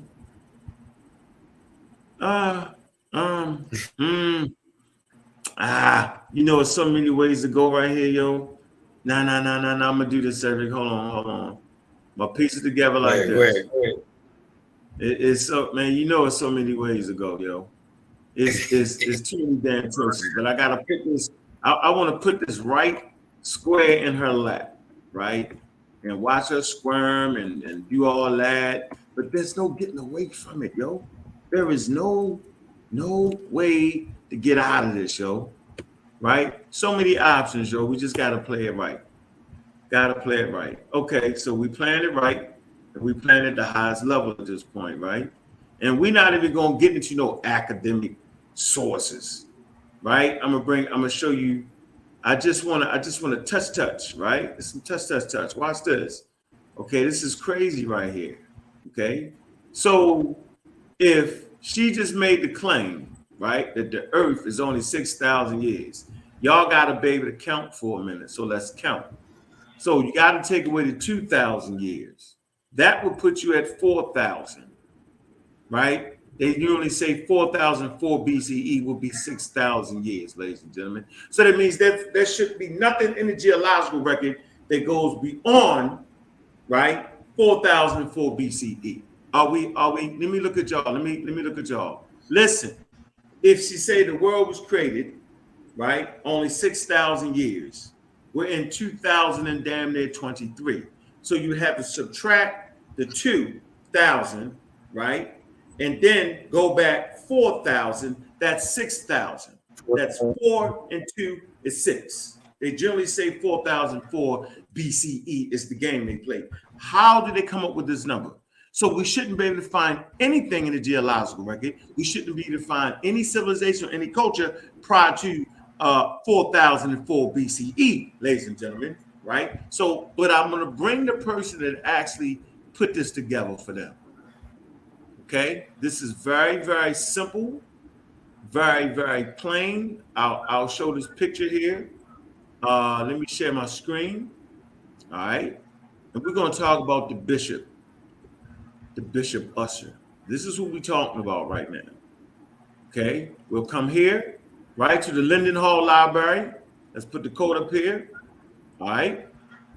Okay. Boom. Let's get this. Linden Hall. Okay. There's a work that Usher Bishop put together, and the point is that the annals and the victor's testamentia. Okay. And in this work that he documents, okay, he purports that that's him, okay. All right, that's the one that purport to 4004. Here you go. Usher was neither the first nor the last to calculate the date of creation using, look, genealogy set down in the Old Testament. It say there were many such attempts, but most of them resulted in the earth that was just under, here y'all go, 6,000 years old. This is where's he getting it from. Look, Usher's date of 4004 BCE distinguished itself from the others because in the beginning of the 1701, right? All editions of the King James Bible included the 4004 BCE in the margin at the beginning of Genesis. All right. So y'all can go on and finish reading this. Okay. Point is, right, he actually put together a chronology. Here you go. Usher's chronology. And it's going to talk about how he got there, how he reached these dates. Okay. Right? We ain't make this up. This is what Europeans were doing as they conquest. Okay, this is what they did. All right, so go get that, go read that, right? But we'll also back that up with Britannica, which she attempts to use. My point is, please don't be like Ali Muhammad. Please don't be like what's the other guy, the anti-vaxxer guy, Cedric? What's his name? Stinky Ingy? No. Which one? The super anti-vaxxer. The Muslim. The Muslim dude. Can't think of his name. What is his name? The Muslim dude. Reza Islam. Reza Islam. He's one of them guys that was used the CDC.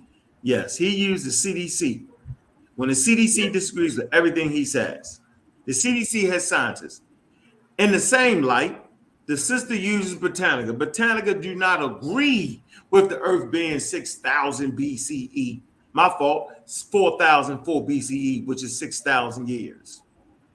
Right? Once again, read this. Read the article on Bishop Usher. It's important.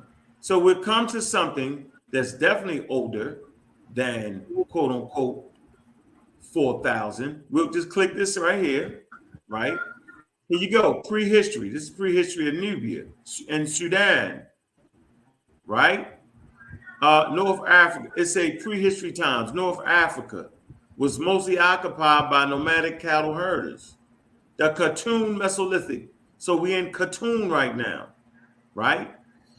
Was a highly advanced culture in southern Nubia near modern Khartoum. It's they created, look at this, a sophisticated pottery that is perhaps the oldest in the world. The damn pottery is older than the biblical narrative.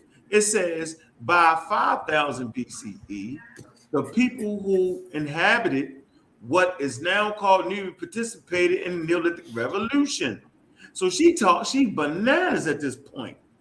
The Saharian became dry and the people began to domesticate sheep, goat, cattle. We can look at the cattle and the sheep in the area of Western Asia that is older than the biblical narrative. I'm going to say this again. We can look at the sheep and the goat that you can find, right, in the very areas where the biblical narrative was written, and they're older than 4004 BCE. You got Saharian rock art that depicts scenes, okay, that have been thought to suggest the presence of a cattle cult. This is prior to that. Watch this. It says megaliths discovered at Nabta Playa are early examples of what seems to be one of the world's first astronomical devices, predating Stonehenge by almost 2,000 years. It says this complexity, this is the good one, this complexity, while we're doing it, this complexity as expressed by different levels of authority within the society, they likely form the basis for the structure of both Neolithic societies at Nabta and the old kingdom of Egypt. Man, oh man, oh man, oh man, oh man. Man, I'm gonna move down there here. It says populations and cultures now found south of the desert roamed far to the north. Oh man. Man, watch again. Populations and cultures now found in the south, okay, of the desert, they call them sub-Saharan Africans, roamed far to the north. The culture of Upper Egypt, which became dynastic Egyptian civilization, could fairly be called a Sudanese transplant. And here's a source for that. This is prior to 4004 BCE. And we don't need thermoluminescence. We don't need none of that complicated dating for this. See, you know you done messed up, right? See, you know you done messed up. We don't got to go no complications. We don't got to do nothing slick. We ain't got to go into nothing. That the basis that will later on become Upper and Lower Egypt, Nile Valley, Egyptian civilization predates the beginning of the Hebrew world based off of Bishop Usser and his chronology. What are we talking about here? We don't got to go complicated. And she done already said that she cool with the quote unquote carbon dating. She cool with the half-life. When a living organism has carbon, right, that rate starts to decay at a constant rate. The half-life for carbon, right, is what? 5,770. That's the half-life. Once you know the half-life, you know the 1/3 life. Once you know the 1/3 life, you know the 1/4 life. Yep. This is not a game. We're not in an enchanted forest some damn where you just come on to the public and spout out crazy information and think you're going to win. You're not winning. Science is undefeated. And as long as we keep it cool, dog, and stay right there in that sweet spot, she dead. She's dead on the misinformation. Dead. She gets to sun up to take down the video.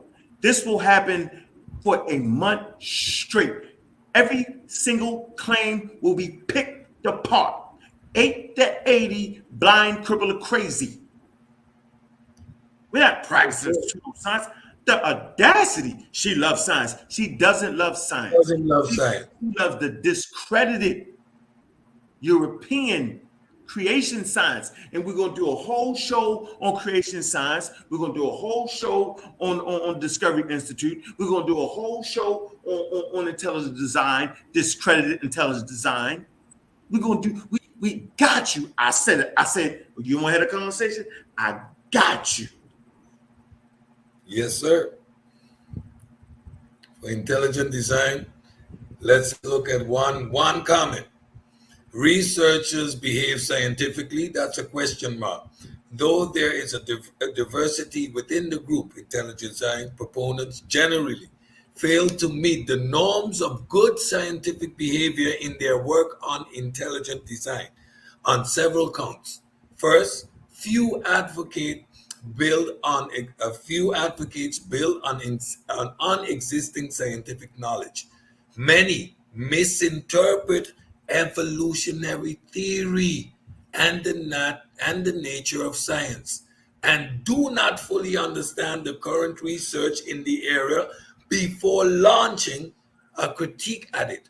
Perhaps most importantly, because intelligent design is untestable, proponents are unable to expose their ideas to testing in a meaningful way and cannot evaluate their ideas, uh, uh, uh, evaluate whether their ideas are supported by evidence.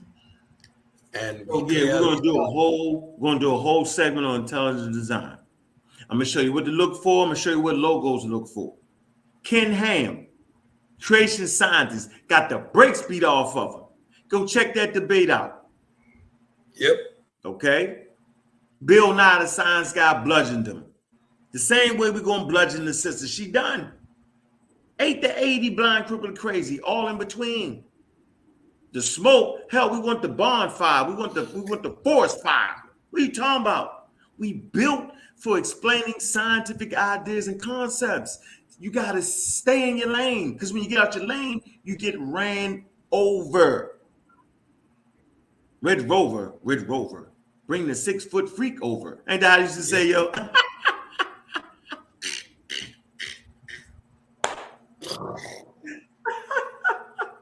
We used to say that. We'd be like, Red Rover, bring the 6-foot freak. Yeah, I ain't talking about the sister. That was just some shit we used to say when we was growing up, yo. It was funny. But the point I want to say is no way in the world, yo, we was gonna sit this one out. We play softball, 2 strikes, you out. You know what I'm saying? The warning, and when I wake up in the morning, and if I still see that a month, every single item, piece by piece. So the whole 6,000 year Earth thing is over with based off of the archaeological record, right, of not the playa. Wait. Let's get a date on that, Cedric. Hold on now. Hey, plus I put the link in there, man. If y'all want to jump through, this that time to jump through, right? Jump on in. Come on through, right? I already know we ain't gonna have no challenges. We have the 15 answers to all the creationist nonsense. We can find that in Scientific America. And we're going to pick out her exact claims and we're going to answer them each one by one. Here y'all go. Look. Napa Playa was once a large internal drain base in the Nubian Desert, located approximately 8 kilometers south of modern-day Cairo. Right? That's about 600 miles. It says, or about 1,000 kilometers west of Abu Simbel in southern Egypt. Okay, it goes on to say today the region is characterized by numerous archaeological sites. Gotta know what archaeology is. Archaeology is the scientific study of human activity through the recovery of analysis of material cultures. It says archaeological record consists of artifacts, architecture, biofacts, ecofacts, sites, and cultural landscapes. So we can date these things. All right. We can look at the strata, right? You can't get around it. It's a Napa Playa archaeological site, one of the earliest of the Egyptian Neolithic period. Yeah. Is dated to 7,000 BCE.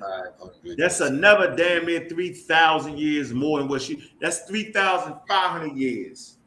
3,448 years more than her creation of the earth. That's wild. There's no getting around that. This right here is older than the earth. And this is as one with the great Negroes live. That's a joke using that word, just for the record. But this is the point right here. This is where the rubber meets the road. This is an archaeological site. It's been properly dated by Windrow. All the measurements, everything is well detailed and documented in the book. The book costs you about $400. Don't get me started. All right? Don't even get me started. But this is the point we're making here. This is what we're talking about. Yo, we cannot allow the pseudos. Look on the map right here. See, that's not the playa. Right here, see? Yes, sir. Heart of Egypt. Yeah, man, we ain't even going heavy on dates. We ain't doing none of that, yo. We ain't going to heavy. We ain't going none of that. We just right here in the sweet spot, yo. And yeah, and we just doing that. Right. We're doing that. Hey, Sabio. Peace, Savior. What's good? OG Unc, what up with it? What up with it, said? Beautiful show, y'all. Peace, Savior. Peace. Appreciate you. Thank you. Appreciate that. Go ahead. You know, I don't want to I'm not what she did last night was horrible. I was in the chat getting blocked every 5 minutes because I was like, somebody stop this madness. But what we actually, I'm serious, what we actually saw last night with the people that were supporting her was what I was calling active ignorance. You know that term I was using the other night, active ignorance or white ignorance. Yep. I would like to use the other term, active ignorance. And there's another term that comes behind it. And if one of y'all could Google it and bring it up on the screen, invincible ignorance. What you say? Yeah, active ignorance. Yo, you crazy? Yo. Yes, active ignorance. If you Cedric, pull that term up and read it again and show you because they actually show you the Which mindset. One you want me to pull up? Invincible ignorance. Well, pull up active ignorance and then pull up invincible ignorance. And then there's counters to it. You know, there's a counter to invincible ignorance, which is vincible ignorance. Which can be overcome. All right, hold on. Go ahead. Before you put that up, I would like to put a comment on here. A person asked me, that is on the screen. You got Maya Ashia Yamaha Alpha. She says, "How old is Stonehenge?" All right, let me put this right here. Let me share the screen real quick. And here's the answer to that question. Appreciate the question. Yo, hit that link. Come on through right here. If you come to the Not the Playa article, no, you come to the Nubian article, because Not the Playa is actually in southern Egypt. It says right here, it says megaliths. Look up megaliths. Megaliths discovered at Not the Playa are early examples of what seems to be one of the world's first astronomical devices, predating Stonehenge by 2,000 years. All right, so it predates Stonehenge by 2,000 years, and Napa Playa is 7,500 BCE. So shit, Stonehenge is only damn near older than the biblical world in the earth. Man. I gotta give you some more credit for his ability to spot certain things. I'm gonna share my screen. Invincible. I'm gonna read it. This is amazing. Savior, you. Oh man. This comes from my love for psychology and learning though, and sociology and stuff though.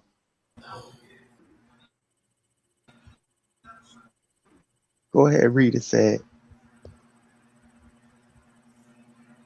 Go. fallacy, also known as argument by pig-headedness, is a deductive fallacy of circularity, where a person in question simply refuses to believe the argument, ignoring any evidence given. It is not so much a fallacious tactic in argument as it is a refusal to argue in the proper sense of the word. The method used in this fallacy is either to make assertions with no consideration of objections or to simply dismiss objections by calling them excuses, conjecture, etc., or saying that they are proof of nothing, all without actually demonstrating how the objection fits terms. It is similar to the ad lapidem fallacy, in which a person rejects all evidence and logic presented without providing any evidence or logic that could lead to a different conclusion. Well, if that ain't what we saw, then I don't know what is. But and you know, this is something that I'm coming across doing my readings on the racism and religions and stuff like that. And it you can actually, when you apply that idea to religions, you can actually see it, because that's exactly what they do. Any Yeah, evidence that refutes what I their call belief, they ignore it. Yep. I call that faith. And I say faith is one of the most dishonest. It makes you a liar. And Yes. now I can supplement it with the argument of invincible position, because it is quite frankly what is being done when you provide them with the evidence, and it's contrary to the claims. They double down on their faith, and they rely Hmm. even harder on God. Again, I kept hearing intelligent design last night. We kept hearing creationists last night, and these concepts are diametrically opposed to science. So you can't claim to love science on the one side of your mouth and then turn around and say that you disagree with evolution and God did it. That's Yo, you know, every time she said I love science, all I could say was how? How can you love science and you're up here trying to debunk science? Your whole presentation was to make science null and void. exactly. My question is, what tools do you use to evaluate or measure whether this science is accurate or not if you fundamentally do not engage in scientific literacy?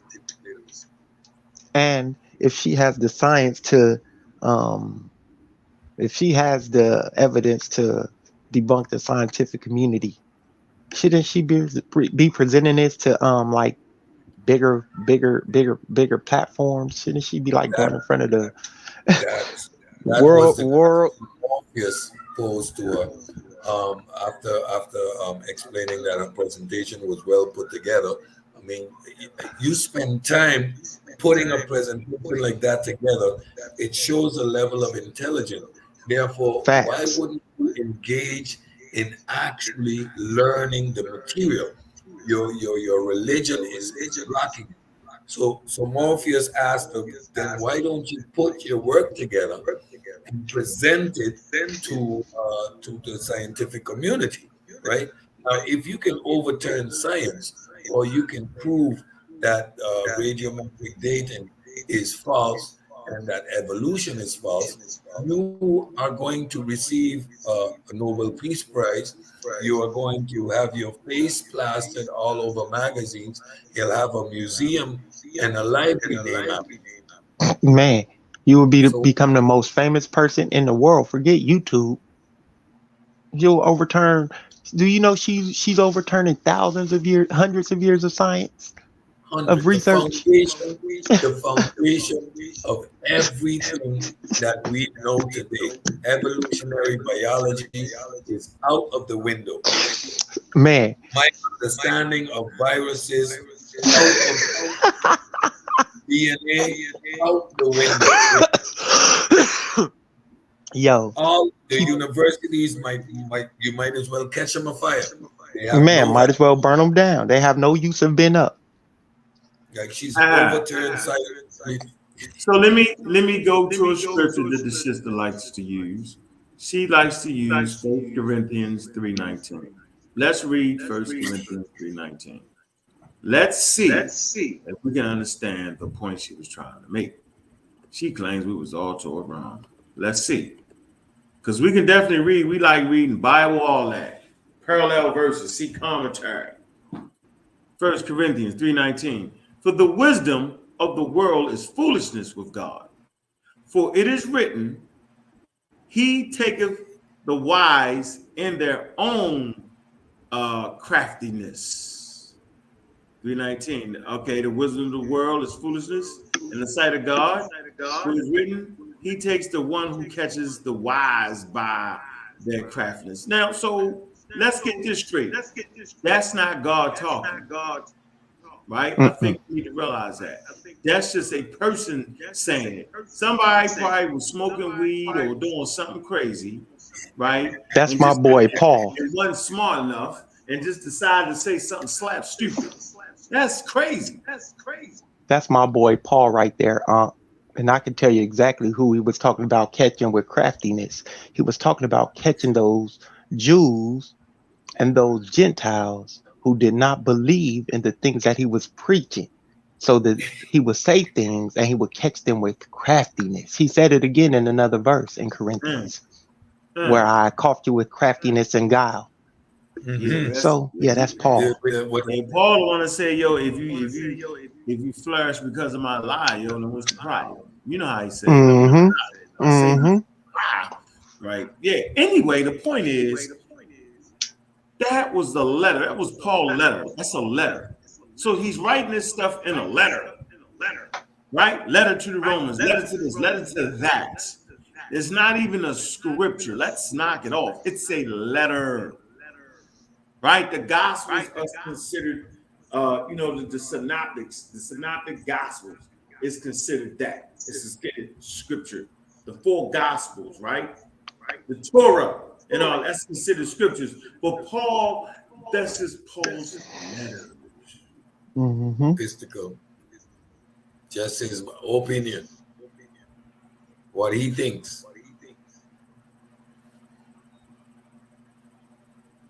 So you write a letter, you put something stupid in it after you didn't smoke some weed.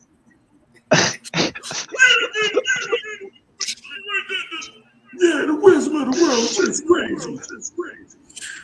Anyway, man, I think we up against it, man. Look, I appreciate them cash apps, man. Let me see. See where the support is at, man. Hit that cash app. We got yeah, I'm getting me one of them sweaters too. Another one of them no religion sweaters. People liking them out here. They won't. I'm trying to get you some more promotion out here. People liking them. Get some more promotion out there, yo, because you know how it is, man. Hey, appreciate you, Mr. Jackson, man. Appreciate that donation, man. Well, appreciate you, Malcolm. Frisson, man, that's good looking out, man. He writes a note. He said, yeah. He said, yo, she was out of her mind. Very misinformed. Yeah, she was.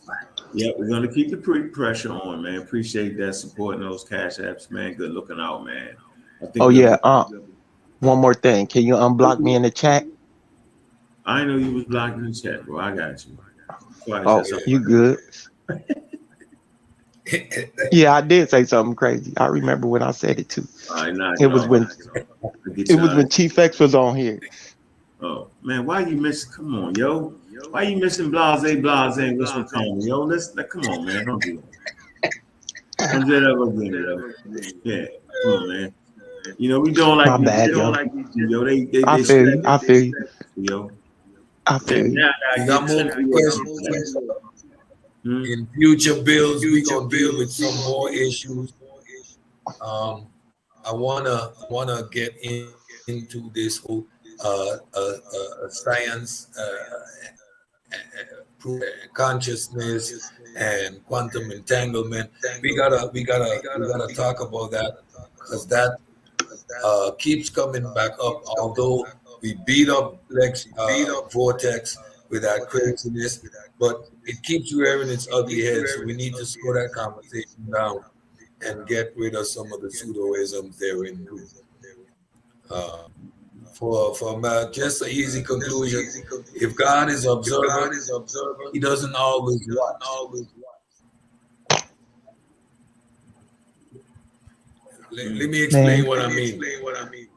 Based on your religious belief, God is omnipresent. He's always watching. The observer effect, they say, you need to look at it for it to happen. We know about the observer effect because there is the no observer result. If God existed and is omnipresent, then there should be no observer result in the experiment. Think about it. Mm-hmm. Simple logical fallacies, and people run with them. How they said, think about it. Think about it. Yeah, so with that, man, how you say, think about it. Yeah, we're gonna have fun with this. This is definitely fun, though. This is definitely fun, bro. Yeah, we got this one. This the easy walk through the park, man. Yeah, man. Make sure you had that. I think we had how many minutes, man? We had about 2 hours. Yeah, we're about 2 hours. We all support the ABG West tour, man. Appreciate the Pseudo Killers coming through, man. Yeah, man, hit them likes, man. Subscribe, man. Our subscribers are going up. Y'all know y'all can catch me on Salt Lake University, man. We still doing the Sunday night at the movies, right? We clipped it out, right? We clipped it, clipped up. We're going all the way in. We taking care of 8 East Claim, so we've already taken care of. Watch this, the Age of Earth, right? With some easy stuff showing civilizations that predates, you know what I'm saying? The biblical thing. There's no getting around that. You're just gonna talk, right? You're not gonna be able to eliminate Noptoplaya. You're not gonna be able to eliminate Khartoum. That's down there between the White and the Blue Nile. Those civilizations down there, right? You're not gonna be able to get rid of the pottery. You know what I'm saying? Some of the oldest pottery in the world, right? You're not going to be able to get rid of that. Like we can actually date a wheat and millet, grinding stone. Right? We ain't even talking about no super deep stuff, right? So no, we're not doing that 6,000. That's out of here. That's business. You was going to say something, son? Yeah, I was just gonna say, you know how crazy it sounds when we have all these different forms of measuring dates, and they are run consecutively and next to each other, so we can get an approximation. And in science, when we talk about approximation, we're talking about margin of error of 2 and 3 or maybe 5%. When your dating of the planet is 5 to 12,000 years old, you have a 50% margin of error. That by any standard or definition within the realm of science is this put aside. A 50% of error, you need to go back and do your work again. So like who comes up with a 50% margin of error? Like, I mean, there's But she did say dinosaurs are dragons. What? Man, She said dinosaurs are dragons. Man, let me get out there, man. Man, I ain't messing with the human concept of dinosaurs. The human concept of dinosaurs is human. They never saw a dinosaur, so their only equivalent that they could make was with reptiles. So you can mystify reptiles. but you never a dinosaur. I'm not making that up, bro. Ain't doing that, yo. Get that clip and prove that, yo. You ain't say that. I ain't. Come on, yo. She said dinosaurs and dragons. I'm gonna have Craig pull it up. I'm gonna have Craig pull it up for you tomorrow. No, sir, yo. I'm not gonna let you talk about that system like that. No, sir. Yo, I'm not making it up. Look in the chat. Look in the chat. Look in the chat. Didn't she say? Didn't she say dinosaurs and dragons, y'all? Sabian, I'm not playing with you, bro. Come on, chat. Chat. Come on. Don't do this. Don't. Didn't she say that yesterday? I'm not making it up. If she said that, it don't matter if she take the video down. I'm going in. She said dinosaurs and dragons. No, she didn't. Yeah, she did. I'm done. I'm gonna end this show right now, man. I can't do this thing. I'm pissed. I'm not lying. Look at the chat.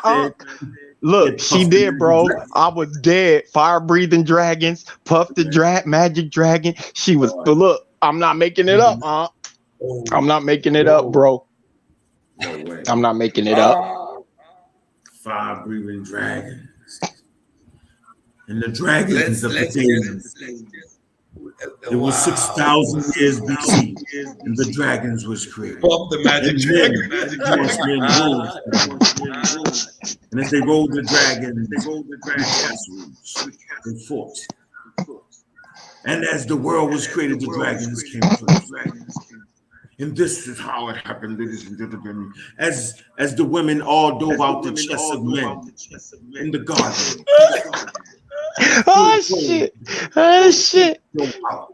And God said, "Let there be women," and the women all dove out the ribs of men. How it went down. The lady said that men must have come first because women don't possess a Y chromosome. Right. The flood came. It wiped out the ignorant. God killed the earth the first time because of ignorance. And he left some ignorant people on this mug. I ain't even get a chance to get into the look. Listen, man. Look, we're gonna get into the flood. We're gonna get into the Persian Gulf. We're gonna get into why the Hebrews would have wrote the story. This is fun, man. They gave us. I can't believe this file came across our desk. I couldn't believe that. Look, and look with that, man. Look, man. We appreciate everybody coming through, man. Good show. Good show. Man, appreciate y'all coming through. Appreciate you, Sabio. Appreciate you, Cedric, man. We're gonna be live. I'm learning. Oh yeah, the primordial soup too. Don't forget the primordial soup, y'all. I'm not talking about the chicken noodle soup you're talking about.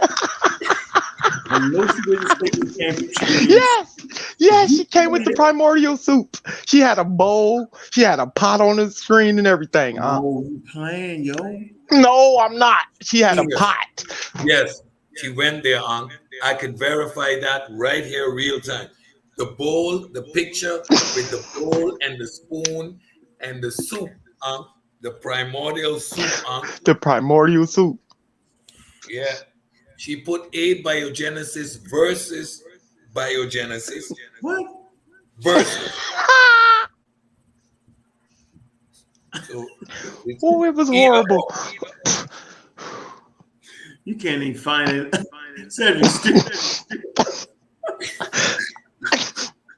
Ladies and gentlemen, there's a joke hour at the end of the show. We will crack jokes over the most craziest lyricist claims. We're definitely cracking jokes. We're definitely joke mode when we do throw our best jokes. So what was Moses writing the Torah with? His finger. What language was he writing?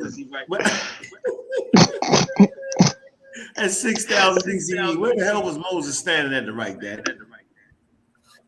You know, the special glasses you need to read a story in which the author explains how he dies.